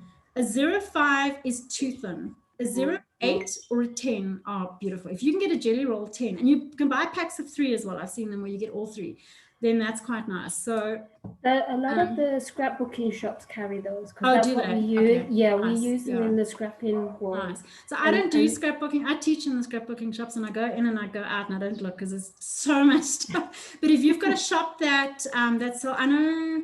In Joburg, definitely we've got so many nice scrapbooking shops, so they would probably have, or just have a look online or ask them. But it's made by Secura. Do they have? P&A do. It depends on the P&A. P&A is a franchise, so they're not all. They don't all keep all the pens. I just wanted to check here. Vanessa, what area are you in? Vanessa, Sorry? What area are you in? I'm here in right near the Rhema Church, Bromo. Oh, out that side. Oh, bro. Okay. So we're close to Ferndale on Republic. That's where we usually go. Oh, that nice P&A. I haven't been there, but apparently it's beautiful. The one in Rosebank is really good in the zone. If you're in that area, Greenstone Mall, also beautiful. Centurion, lovely. All the bigger P&As. I just wanted to show you. Evan is moving yet, has moved to London, so we're happy. Yeah. No, I saw that, so that's pretty good. Just have a look here. This is the Koi brush pen that I showed you earlier. Here's a Pigma Micron, and if I could find my jelly roll, which is now, it's run away. It was out earlier before the workshop. Oh, it's the same company, Sakura. It's got the little flower on it. If you look at a jelly roll, same flower. So we always talk about jelly rolls. You get all different colors. You get the moonlight. You get this. There's moonlight, starlight, the angel ones. There's the souffle. There's loads of different jelly rolls. But in the white, go with either a 08 or a 10. But it's the same company. So I just wanted to show you that because it's actually quite interesting, and a lot of people don't realize that it's the same company. And I think that's good to know. Yeah, I think Sakura, the word Sakura, I think actually means cherry blossom. I might be wrong, but that's what that, it's a little cherry blossom. Yeah, so they make really great products. But just with the jelly roll, a 05, often you'll find it's scratchy and it's very light, very fine. Okay. So that is on those pens. These on the white ones, the metallic ones, these ones are, they last forever. So this one of mine with the tape on it, I mean, this is one of my workshop pens. When I say workshop pen, I use it in the workshops. They go to kids' parties. They go to craft parties. They last forever. There's my ink level. This thing's been going forever, and they seem to be unbelievably cost effective. So I think that's also quite a nice thing about these ones. And maybe if you compare it to the cheaper gel pens, because these are about 60 Rand a pen, and these are about 38 Rand a pen, just the bigger size, but they do last a really, really long time. Okay, so paint markers, I want to just talk about that quick. So paint markers, I mentioned earlier about the Pilot ones. So personally, I only recommend these, and my washi tape is covering the sign, but it's an F. So it's an F for fine. You do get an extra fine. The extra fine, it looks lovely. You open it up, it's got this lovely fine point. They bleed everywhere. They blob ink all over your page, and I've tried a few. I thought maybe I just had a bad one. I've tried a few over the years, and same brand, same everything. It's just when you open it up, it doesn't have the bullet nib. So the fine has the bullet nib. You also get a broad. So when it says B on there, it's a thicker barrel and a much broader nib. These are great for adding a thicker line. So if you're working on black, for instance, I've got a black page here, and you're wanting a nice solid, and these are great for doing gift bags. You're wanting a really nice solid, you can hear the little ball inside, a solid line. Here is your paint marker. I'll just do my, oops, says me, look at that, nothing coming out. When you're wanting more ink to come out, pump these, please not on your actual work, because they have a habit of blobbing on your work. So you pump that down like that, just to get that. This might actually be the finished one. I did have one that was finished. Let me just check if there's another one. Usually when I'm at a workshop, if I'm at a private workshop, it's very difficult to throw away the old ones, and they end up back in the bag. Okay, I think this one's a better one. Much better. So if you want to see what a dead marker writes like, that's what it writes like. So this, I'm going to put this aside. It's going in the bin. With these markers, before I forget, in case you don't know, these ones you can also turn the nib around. So you pull that out, and then you flip that round, and you've got a brand new nice bullet end. Sometimes from writing, they can get a little bit thick, or you might find one of your kids has got hold of them, they've messed up the end, pull it out, flip it round, use tissue paper, because look at my hand. So look how beautiful and silvery this is. If you hold it in the light, it's actually, it's a little bit difficult on Zoom, but it's so metallic, it doesn't lose its shine. It will stay bright like that. The gold is equally as nice. So Pilot, Supercolor, and says silver, and this one says gold. These are the only ones that I will ever use. And I've taught a lot of workshops where we've done lettering on different things. The only exception to that for silver and gold might be the oil-based Sharpie. I haven't tried it, and I know a lot of the overseas lettering artists will use oil-based Sharpies. So if you're writing on glass, for instance, you're wanting for your work to stick, but also be able to be removed. These are great. But I think if you have an oil-based Sharpie, you could always try that and see how that feels. There's the gold. You can actually see it shining on there. So they are beautiful. If you're doing fake calligraphy, all you would do is you'd go and thicken that up. And if you're doing a gift bag, for instance, or you're doing a sign, it's a birthday party and you're wanting to do a little sign or something like that, these are great for fake calligraphy. And also writing on tissue paper, writing on brown paper. So when I do the gift wrap workshops, these are the ones we use. Now I've lost its lid. Okay, so for white and for black, my personal preferred ones are the Pintor markers. So Pintor is made by Pilot as well. And you get a fine and you get a medium. So the fine is obviously you've got a finer point. The medium's got a thicker point. They also make silver and other colors. The silver I'm not crazy about. So if I just show you by comparison,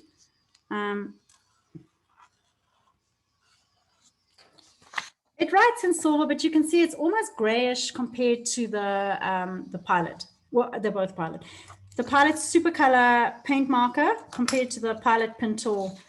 Very, very disappointing, very light. I mean, I've written one stripe, one line. I haven't thickened that one up, and this one looks really thin and almost grayish. It's really not nice. It looks very dull on the page. So I would definitely stay away from those for silver and probably for gold if they have a gold. I'm not sure if they have a gold one, but the white is really nice. So the white, if you're working, oops, that one blobbed. It's been in this bag for a while, so I think the heat also. So that's why you always do that on scrap paper. When you're working with the white, I just want to wipe its nib here. This one's just blobbed a little bit here. Oops. And the whole nib came out. It did this in my workshop as well. I think this one might actually be faulty. Let me just show you the bigger one. This one, you do sometimes have to go over again. So look how that one's blobbed. This one is my fine one.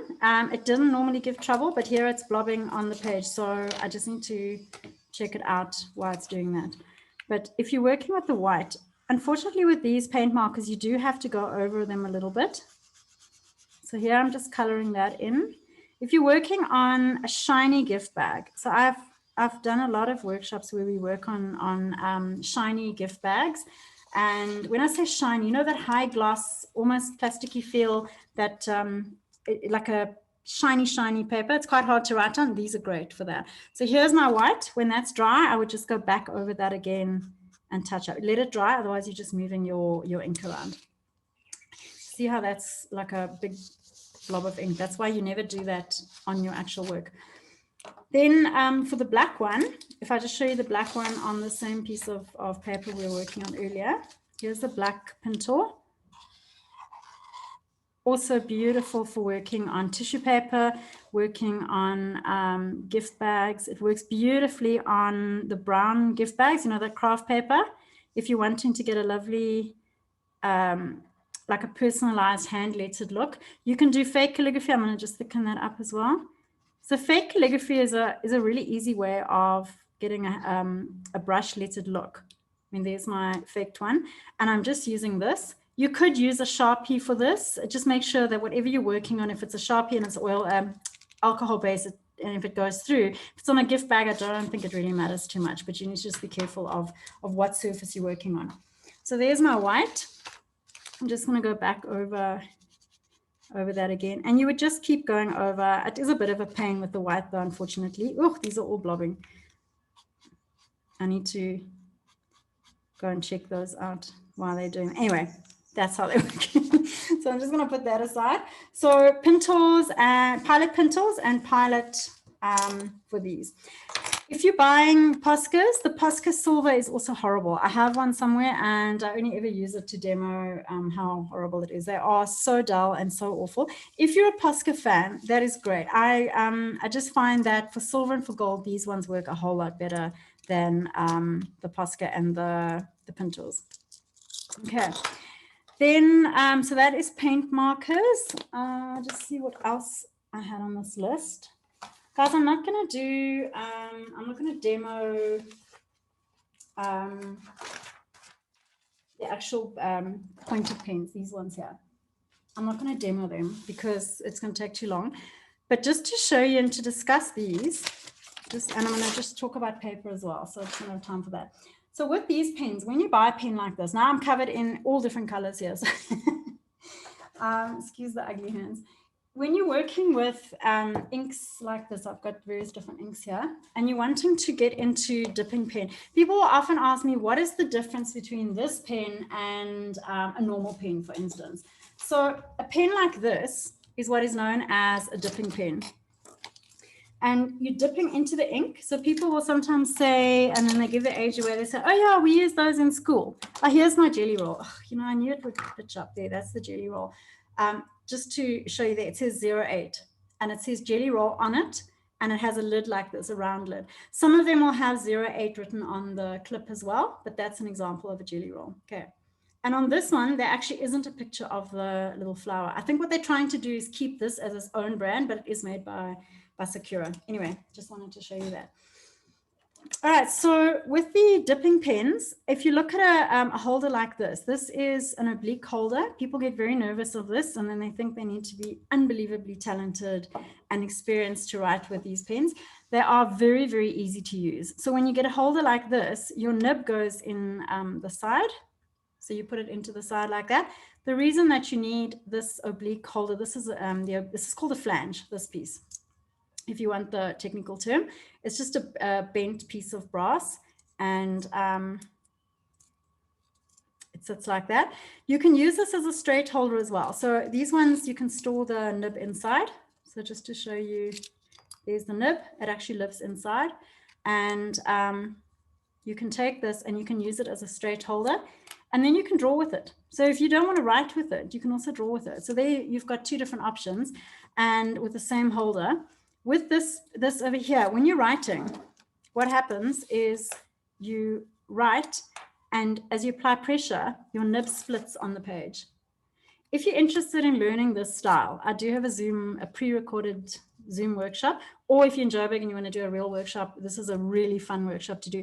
And it's a lot easier to write than you would think. So when you write, if you look at the direction of my holder, my holder's pointing there, but my nib needs to point in that direction. And that's all about getting the right stroke. And as you're writing, you're coming down on your page. So that's why you need that holder. If you're wanting to draw and you want to use these for, like say you're doing artwork or you're doing drawing, and it's great to add to your painting, you take this holder, you use it as a straight holder, you dip it into a small bottle of ink. So you need a wide mouth jar like that. You dip that in and you write with it. And then you feel very Jane Austen. And I always joke about Mr. Darcy manifesting when I start writing with these pens, because you feel like you've just gone back a few hundred years. I know I said I wouldn't demo, but actually let me just do a quick for you.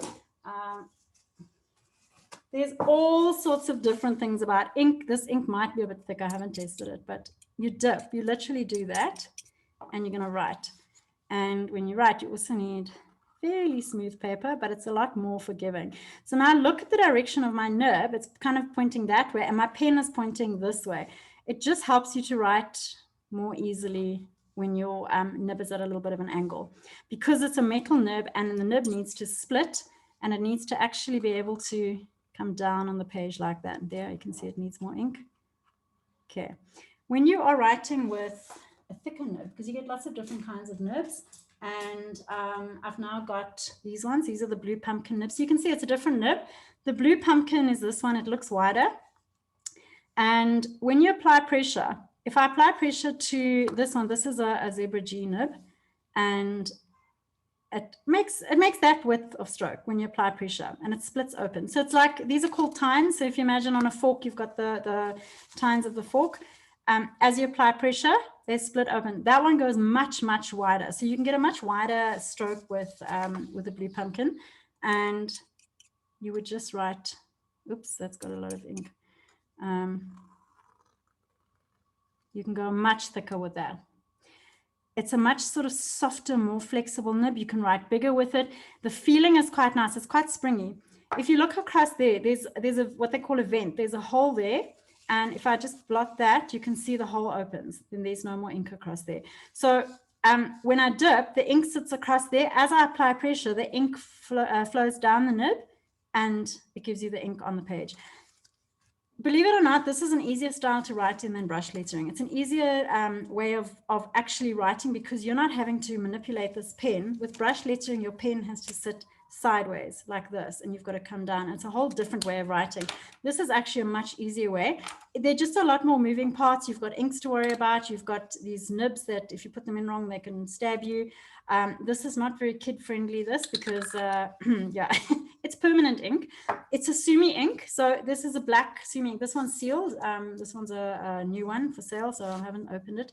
But it says on here, Kuretake black ink. So this is what's called Sumi ink, and that's what I've written with here.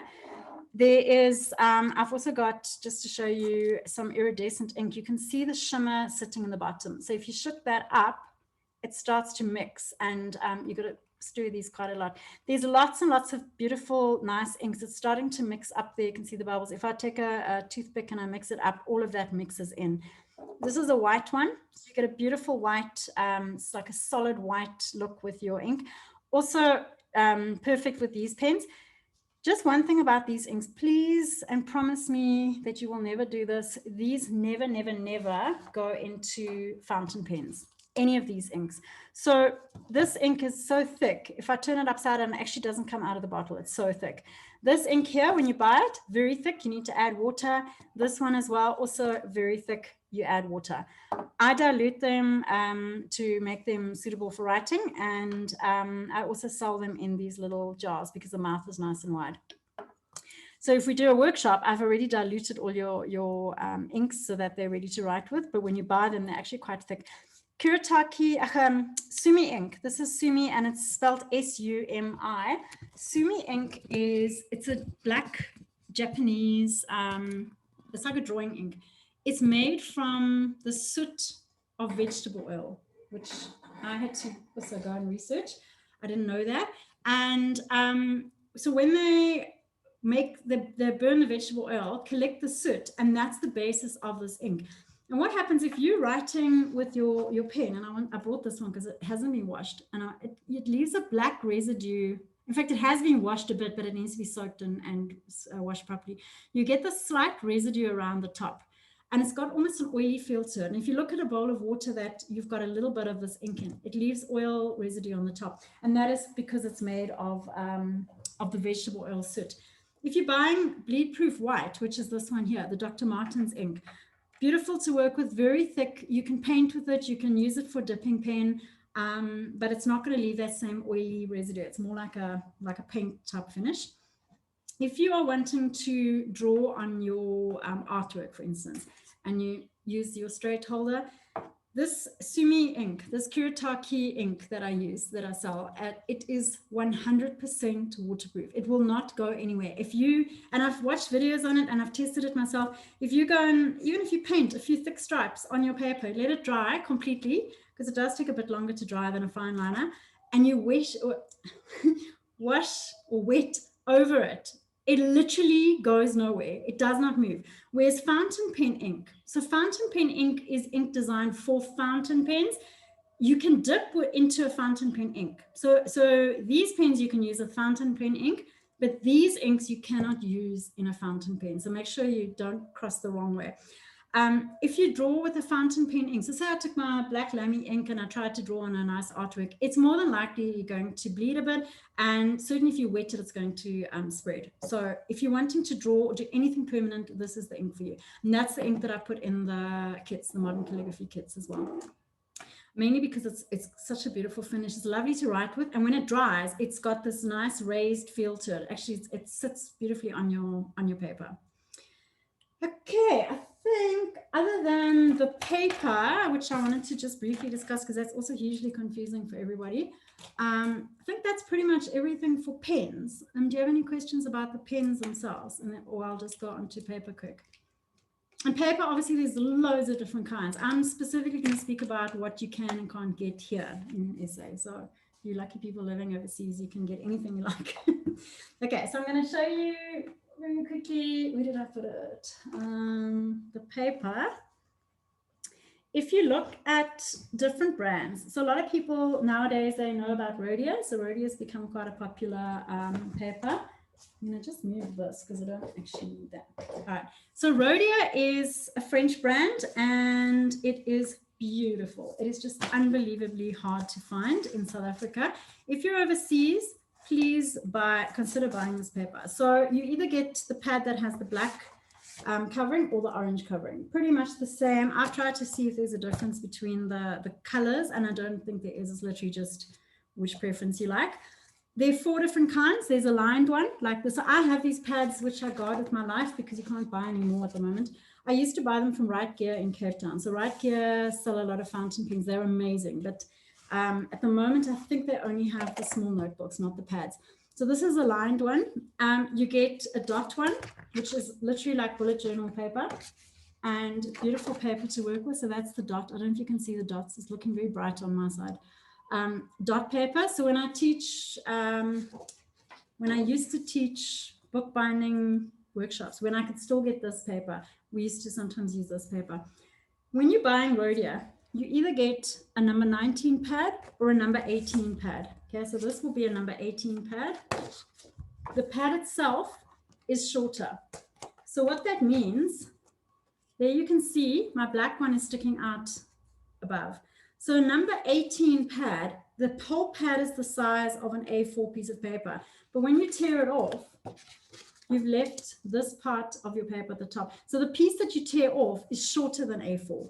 A number 19 pad, if you're specifically wanting the whole paper to be A4, when you tear that off, from there down, the whole piece is A4. So that would be the number 19 pad. The only time that's really important is if you're taking this paper and you're putting it into a handmade journal and you specifically want A4 to fold into A5, then that's the reason I have a number 19 journal, but otherwise it's not that important. Rhodia also make different books. I've got a ring-bound notebook here. It's got lined paper, beautiful, beautiful paper to write on. Very smooth, nice and coated, perfect for brush lettering. So even if you've only got a Rhodia notepad and you want to practice your brush lettering, it's a great paper to work on. This one is the square book. It's called the reverse book and it has dot paper. It's completely square. So it's great for left or right hand. Oh, when I did my pastel, my Pentel swatch video, I used this book.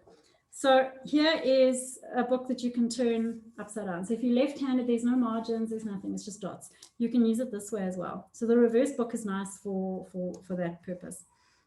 So that's Rhodia. If you do find any somewhere, please let me know. Apparently Mall of Africa CNA had. Every time I go to Mall of Africa, I forget to go and look. Apparently they had a huge stand of Rhodia stuff. Right Gear, when they have pads, if you can find them, buy them. You guys overseas, you don't have a problem. Okay, then when it comes to other papers, you get marker paper and Bristol paper. Marker is, or Canson marker paper and Canson Bristol paper. That is beautiful paper to work on. So my first choice always would be the Bristol paper, and that is for blending. So that blending that I showed you earlier where I had the yellow N and I blended color into it, that is what when I'm talking about blending, it's brush lettering and blending. The marker paper made by Canson and the Bristol paper made by Canson are both very, very smooth, very white coated papers and hot press. So hot press meaning it's gone through some kind of a roller, like a hot roller process or ironing, just like ironing a paper. It goes unbelievably smooth. The other paper that is really nice is this one, which I've found marker paper sometimes difficult to get, the Canson one. It has a purple pad, and I thought I'd actually brought some up here. If you need to know about the Canson and the Bristol, the Canson Bristol and Canson marker, just message me and I'll send you photos of the pads. But I didn't actually bring the pads up here. So this one is quite a nice one. Marker means it's suitable for a marker, a brush marker. So that's what that means. So when you see marker paper, you think, I don't know what that means. It means you can use it for markers. Copic also do a bleed proof. Here's one. Well, not Copic, ProArt. Sorry, ProArt do a bleed proof Copic blending pad. Quite expensive, but beautiful to write on. So that's a really nice option. That I know you can get in Herbert Evans. I don't know about other places, but that would definitely work. I just find when you're practicing, it gets quite pricey. Then there's this option, which is also quite nice. You get layout paper. So this is the yellow pad. This you can buy, I think, at P&A. P&A. This is the yellow cover. You get a green one as well. And this is the 46 gram. So it's quite thin. Almost like, again, giving my age away, typing class. We used to use thin paper. Or if you think of old-fashioned airmail paper, it's got that very thin kind of, you can actually see my fingers through there. It's a very light, soft, you can even see how easy it is to move. Quite smooth, considering its price, not bad. So this is they go for about 40 to 50 Rand for 50 sheets. Not too bad at all, and definitely perfect for using for your pens, for your brush pens. You can also use these pointed pens. If you've got pointed pens and you're wanting to practice, this is a little bit thin. You'll probably find your pen will stick into it, but it's also fine to use. Then other paper that I have that I sell as loose sheets. It's a little hard on Zoom to demo a piece of paper. So this is HP, like the computer brand, HP premium paper. So very often I used to see on, for overseas, all these girls doing lettering overseas, and they'd use HP premium, or they'd say, oh, my favorite paper is HP. And I thought, what is this? And I went to, you can't buy this in South Africa, and it's quite expensive. It's a beautiful, thick quality paper. You can actually see, compared to that other thin piece that I had just now, it's lovely. It is, I can't remember the grams, but it's quite a nice thick one. You can see it actually it holds its shape quite nicely. Stunning paper to work on. I've got them, I think, in sets of 10 that I sell, or 15, I can't remember. So HP premium. Also Enigma paper. So Enigma, if you've ever seen anything about the Enigma paper, that is also a very white, very solid paper. When I say solid, like you can write with your brush pens, you can blend on it, you can do all sorts of things on it. Definitely writing with pointed pens. Enigma paper is, it's Enigma Arctic White. I've tested it with blending. So blending being these techniques over here. And that's the paper that I use for the bookbinding workshops. It's a stunning, stunning paper. So that I also sell in little packs of like sets of 10. I'm actually thinking of doing a paper sample thing, like a freebie thing that people can test, because I know with paper, it's expensive to buy. Like I've just bought these Hahnemühle pads. These things cost a fortune. These 25 sheets. I bought it because if I don't like it, I can use it for show and tell of what not to buy. Stunning paper. This is the one I use this, the paper for this piece. Lovely to blend on, but 25 sheets, and I think it's 180 Rand. So it starts to get pricey. Plus you buy a whole pad, you commit to a whole pad, maybe you hate it. So I'm thinking of actually doing a little sample, maybe like an A5 sampler with different sheets. So if you're interested in that, then just let me know, and then I'll go ahead and do those. And that would be free. You can just get those to try. I just want to show you this as well. Manuscript. I haven't seen these ever again. This one I got from Stencil Art. It was 164 Rand for 50 sheets, which is really expensive. And it's quite nice paper, but it's definitely, it says practice pad. It's supposed to be for normal traditional calligraphy, but I wouldn't buy it unless you can get it much cheaper. But it says calligraphy practice pad, so I thought I'd try it, but I'd rather buy the marker paper. So Canson marker paper, purple pad, big XL on the front. That's like the budget version. You can get much more expensive Bristol paper. So Bristol is the type of paper. Canson is the brand. Strathmore, I think, also do Bristol. There's a couple of people who do Bristol, but Bristol is the type of paper. So it's this unbelievably smooth, coated, lovely paper. And then Canson also do the marker paper. And they obviously do watercolor and all that, but as brush lettering papers go, their stuff is really nice. Okay. Are any of you still What with about me? mixed media for paper? Okay, mixed media paper, if it's quite smooth, I've got mixed media paper that's fairly smooth. You get mixed media paper that looks like watercolor paper. All of those are fine for brush lettering. So your brush pens, when you write on mixed media or watercolor paper, they move over smoothly because that paper, although it has a texture, it's coated. So if you think of printer paper, I know I often will say to people, please don't use printer paper. You might, yeah, beautiful. That stuff is really nice. So if you've bought that and you're using brush It's pens, not great for painting though. Is it a hot pressed one? Does it say hot? Okay. Yeah. So hot pressed, this is where it gets confusing. Watercolor, you're wanting cold pressed. Brush lettering and any of these, I say brush lettering, any of these techniques that you're using your pens with, or this type of writing with a pointed pen, hot press. So if you think about it logically, because that's the only way I can get you to kind of remember that, brush pens need a smooth, nice, lovely paper to go over. If you think of mopping on a marble, not that I mop, but if I imagine mopping on a marble tile, beautiful and smooth, your brush pens want that. They need smooth. If you feel this, oh my word, the first reaction is like you want to just rub it on your face. It's so smooth. Perfect for brush pens, hot pressed. Cold pressed paper, I don't know if you do get cold pressed paper, but in watercolor, cold pressed would be quite textured. Hot pressed is very smooth, very, very, very smooth. The problem with watercolor painting is that it shows every mark, and I'm not the greatest. I mean, the extent of my watercolor painting is like blobs made into birds. So Elaine, who paints beautifully, she will always say the hot pressed watercolor paper, it's so smooth that your paint, it shows every mark. You're wanting that slight texture, but because it's coated, you can use your brush pens on that. So it's not going to damage your brush pens. It just sometimes it doesn't flow as nicely, but it's absolutely fine. If you have it, then use it. So certainly if you're doing brush lettering, you can use that paper for brush lettering rather. Okay. Any other questions? Oh, and tracing, I just dropped my pen. Tracing paper. There's just an example of tracing paper. If you're doing brush lettering and you're wanting a sort of cheapy alternative, not that tracing paper is that cheap, but it's kind of cheapish and it's easy to find.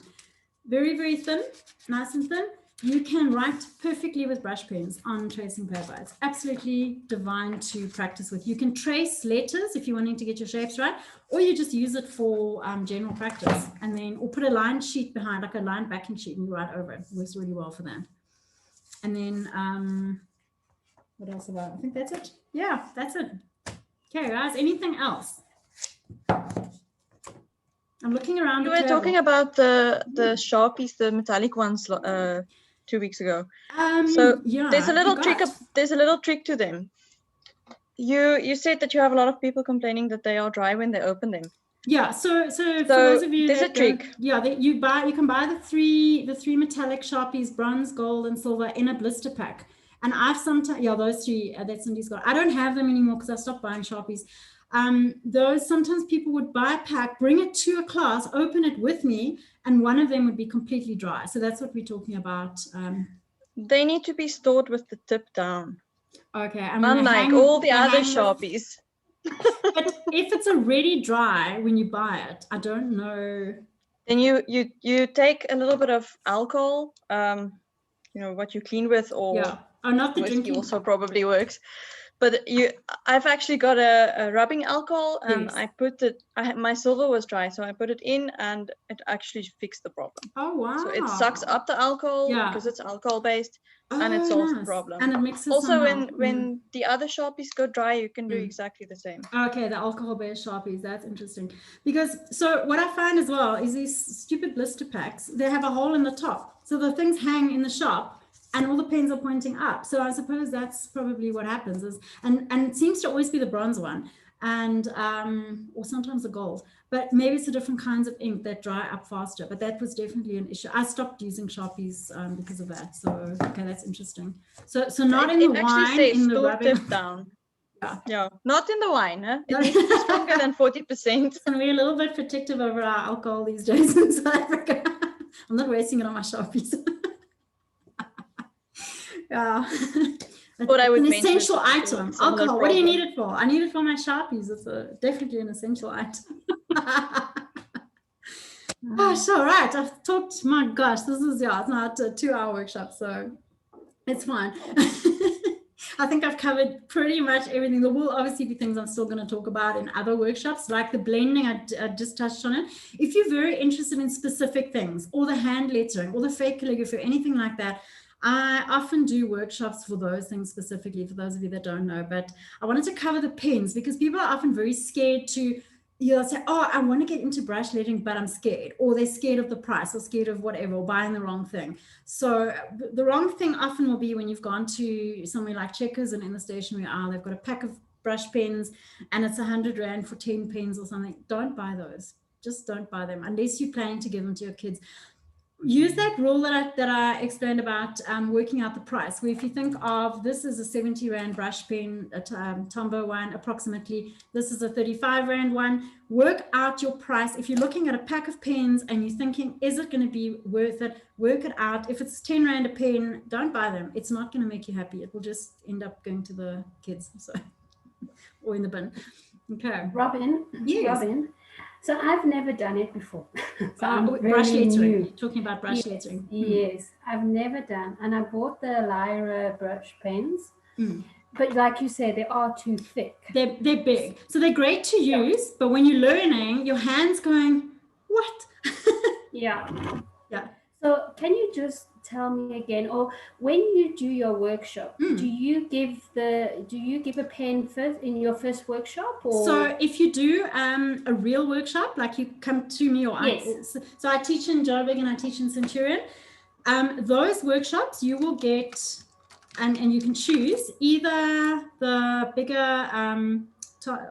of the little pens, either the soft nib or the hard nib. So you actually get one of those in your workshop. So whatever the workshop fee is, it includes the pen and one of these. And I like people to try. So you try them out, you see which one you like, and you take that one. Often what happens is people end up buying the second pen simply because they quite like the idea of having both sizes. But I actually started giving these pens because when I started teaching, I could only get the kois, and I used to give those, and oh gosh, they were so difficult to work with. And so many people struggled and I think were put off brush lettering. So now I use these and I actually give you a pen. So you arrive at the workshop, no experience, no pen necessary. I give you the notes, the practice sheets, the pen, and then you can buy whatever you want after that. And you can try all my pens as well, which is quite nice because then you can feel what you like, what suits you. Okay. And if you're doing a Zoom workshop, like I've got a Zoom brush lettering workshop coming up in March. A 2-hour one, and that's for people who actually aren't in Joburg and can't get to me. And I would absolutely recommend these pens for that. So during lockdown, it was really difficult because we couldn't get. So yeah. So if I had to go to where would I get those 2 Tombow ones from? So the Tombow ones, if you're in Centurion, you can go to Cylinders. Or what area do you live in? Okay. Yeah, I know Cylinders. Yes, so Cylinders, so she sells them. Rochelle sells those. She started stocking these when I started teaching brush lettering there. So she has a lot of Faber-Castell because that's mostly what she uses. And when I started doing brush lettering classes after lockdown, when we could start teaching again, she started stocking these, and recently she got a whole lot of sets in. So she's got all these lettering sets with different groups of colors. So you can go and buy different lettering sets. But these ones she's got, and the color ones. But if you wanted to buy them on their own without doing a workshop, they're about 60 Rand a pen, and you can get them there. Otherwise, from me, if you're wanting to buy from a person, or just order online. So Decal Edge in Cape Town have them. Brush and Canvas don't have. Art Savings Club have. Stencil Art in Randburg, she's got. And yeah, so wherever you sort of normally buy your art stuff, if they have these, you can always just add a pen in. I would just add both of the sizes. Okay. Yeah. Okay, perfect. Thank you. Any other questions? And please, you're welcome to WhatsApp me after, or anytime ever. Like, don't feel, okay, I haven't done a class, I can't really WhatsApp me. That's what I'm here for. Don't go waste your money on stuff you're not sure about because you're scared to bug me with questions. Okay. And I'm planning also to do a whole list, like an actual. And it's just the thought of sitting down to do it and finding the time is hectic, but like a supplies list where it's this pen, that pen, these are small pens, these are big pens, maybe even pictures. I'm still getting to that, but for now, the brush pen video on YouTube, and then there's the calligraphy one as well. Those are, and there's a video on how to hold the brush pen as well, if you wanted to look. Okay, that'll get you started. All right, guys. Now, of course, I have to come for a class. Of course. Now that I've told you, it's it's not scary. It's better if you do it in person. Mm-hmm. Yes, I found you because I was trying to see, I was going to try get rid of my old calligraphy pen. No. I did a course like 20 years ago, and now I don't want to get rid of them anymore. I don't want to get rid of those them anymore. old pens, sometimes people will message me and say, I've got this old pen, can I use it? I said, bring it. We take it apart, soak it out, soak all the old ink off. Shame, poor unloved pen. It's probably been lying in the drawer for 100 years. And then you get it working again, and it's amazing. The only time it is clean. It's clean. Okay, great. I never let it dry. No, that's good. But even like if you've got a normal, like my Lamy fountain pen, if we're having really, really hot weather and we've had a couple of weeks of super hot weather, the ink inside here kind of evaporates, the water part evaporates a bit, and you'll start writing and feel, ooh, this is very scratchy. Soak it. You just take all the pieces apart and take that out, throw this in water, switch it around, leave it for 20 minutes, just in normal tap water, maybe lukewarm water will help, and you swish it out, dry it, rinse it out, put it back together, and it'll be fine. The only time you can't use one of these is if the nib is actually damaged. And on these pens, you can replace the nib. If it's a set where the whole thing is one piece, then if it's damaged, like it's been dropped, you generally can't fix those. Okay, but yeah, brilliant. Traditional calligraphy workshop. I'll see you at the next one. Okay, guys, so any questions at any point? And I've said that 400 times, it really, people often will say, I didn't want to bug you. I love the questions because like now I learned something nice about the white hybrid pens. That was new information. I like having people ask questions because I often learn through that as well. Okay. And if you want pictures of anything that I've talked about, you're welcome to just message me and I'll send you a pic. I'm also going to send you the link of this video. So because we went through in sections, you can always jump to the part that you need to go over again. Okay. All right. Thanks for joining me. Thank you very much for your time. Pleasure. Yeah, if any of you need to go, that's fine. If you, I'm going to carry on with questions and answers if anyone wants to ask a question. But if any of you are waiting politely for me to stop talking, it'll be a while probably. So just go. And I'll see you. You can WhatsApp me. Okay, bye. All right. Thanks, guys. Bye. So yes. I am planning on joining your brush lettering. Yes, I've got workshop. One, a beginner 2-hour one, 13th of March, and that's a Zoom. Oh yeah, I know. I've been looking for it. Yeah, I love it when my students know the dates. I often don't remember. So I'm now planning on going to buy pens because I actually don't have anything for a starter. Should I look for those I would stick to the Tombos, even though being in Europe, you've got more choice. I would definitely start with those simply because they will be the easiest. And for anyone, they're about €3 each. I just need to find where. So try. You've got jet pens and cult pens that you can try. So and try Amazon as well. But Jet, I actually don't use Amazon. It's very difficult to find to get them to deliver something in Belgium. So jet pens and cult pens. I know if you're overseas. So when my son, when he was coming over here, the first time he came to visit, it was about 4 or 5 years ago. He asked me what I wanted him to bring, and I sent him a whole list. And I looked on Amazon and I sent links because he needed to order there using his credit card for delivery and all that. And he actually found everything cheaper on jet pens and cult pens. I've since then tried to order to here, to South Africa, on jet pens and cult pens. Cult pens, I think, is a UK company. Jet pens is American. Oh my word, the shipping was horrendous. So we cannot order here. So for us, Amazon is probably, unless you're ordering locally, is probably still the best bet. For you, I would definitely, and for anyone else in the UK or in Europe, just try jet pens or cult pens and start with... The UK is stuck on their own little island at the moment. Yeah. Sorry, but it's the truth. No, I know. So you're looking for the Tombow Kudenoshki pens. If you're not sure, take a screenshot of whatever you're wanting to buy and send it to me, and I'll tell you yes or no.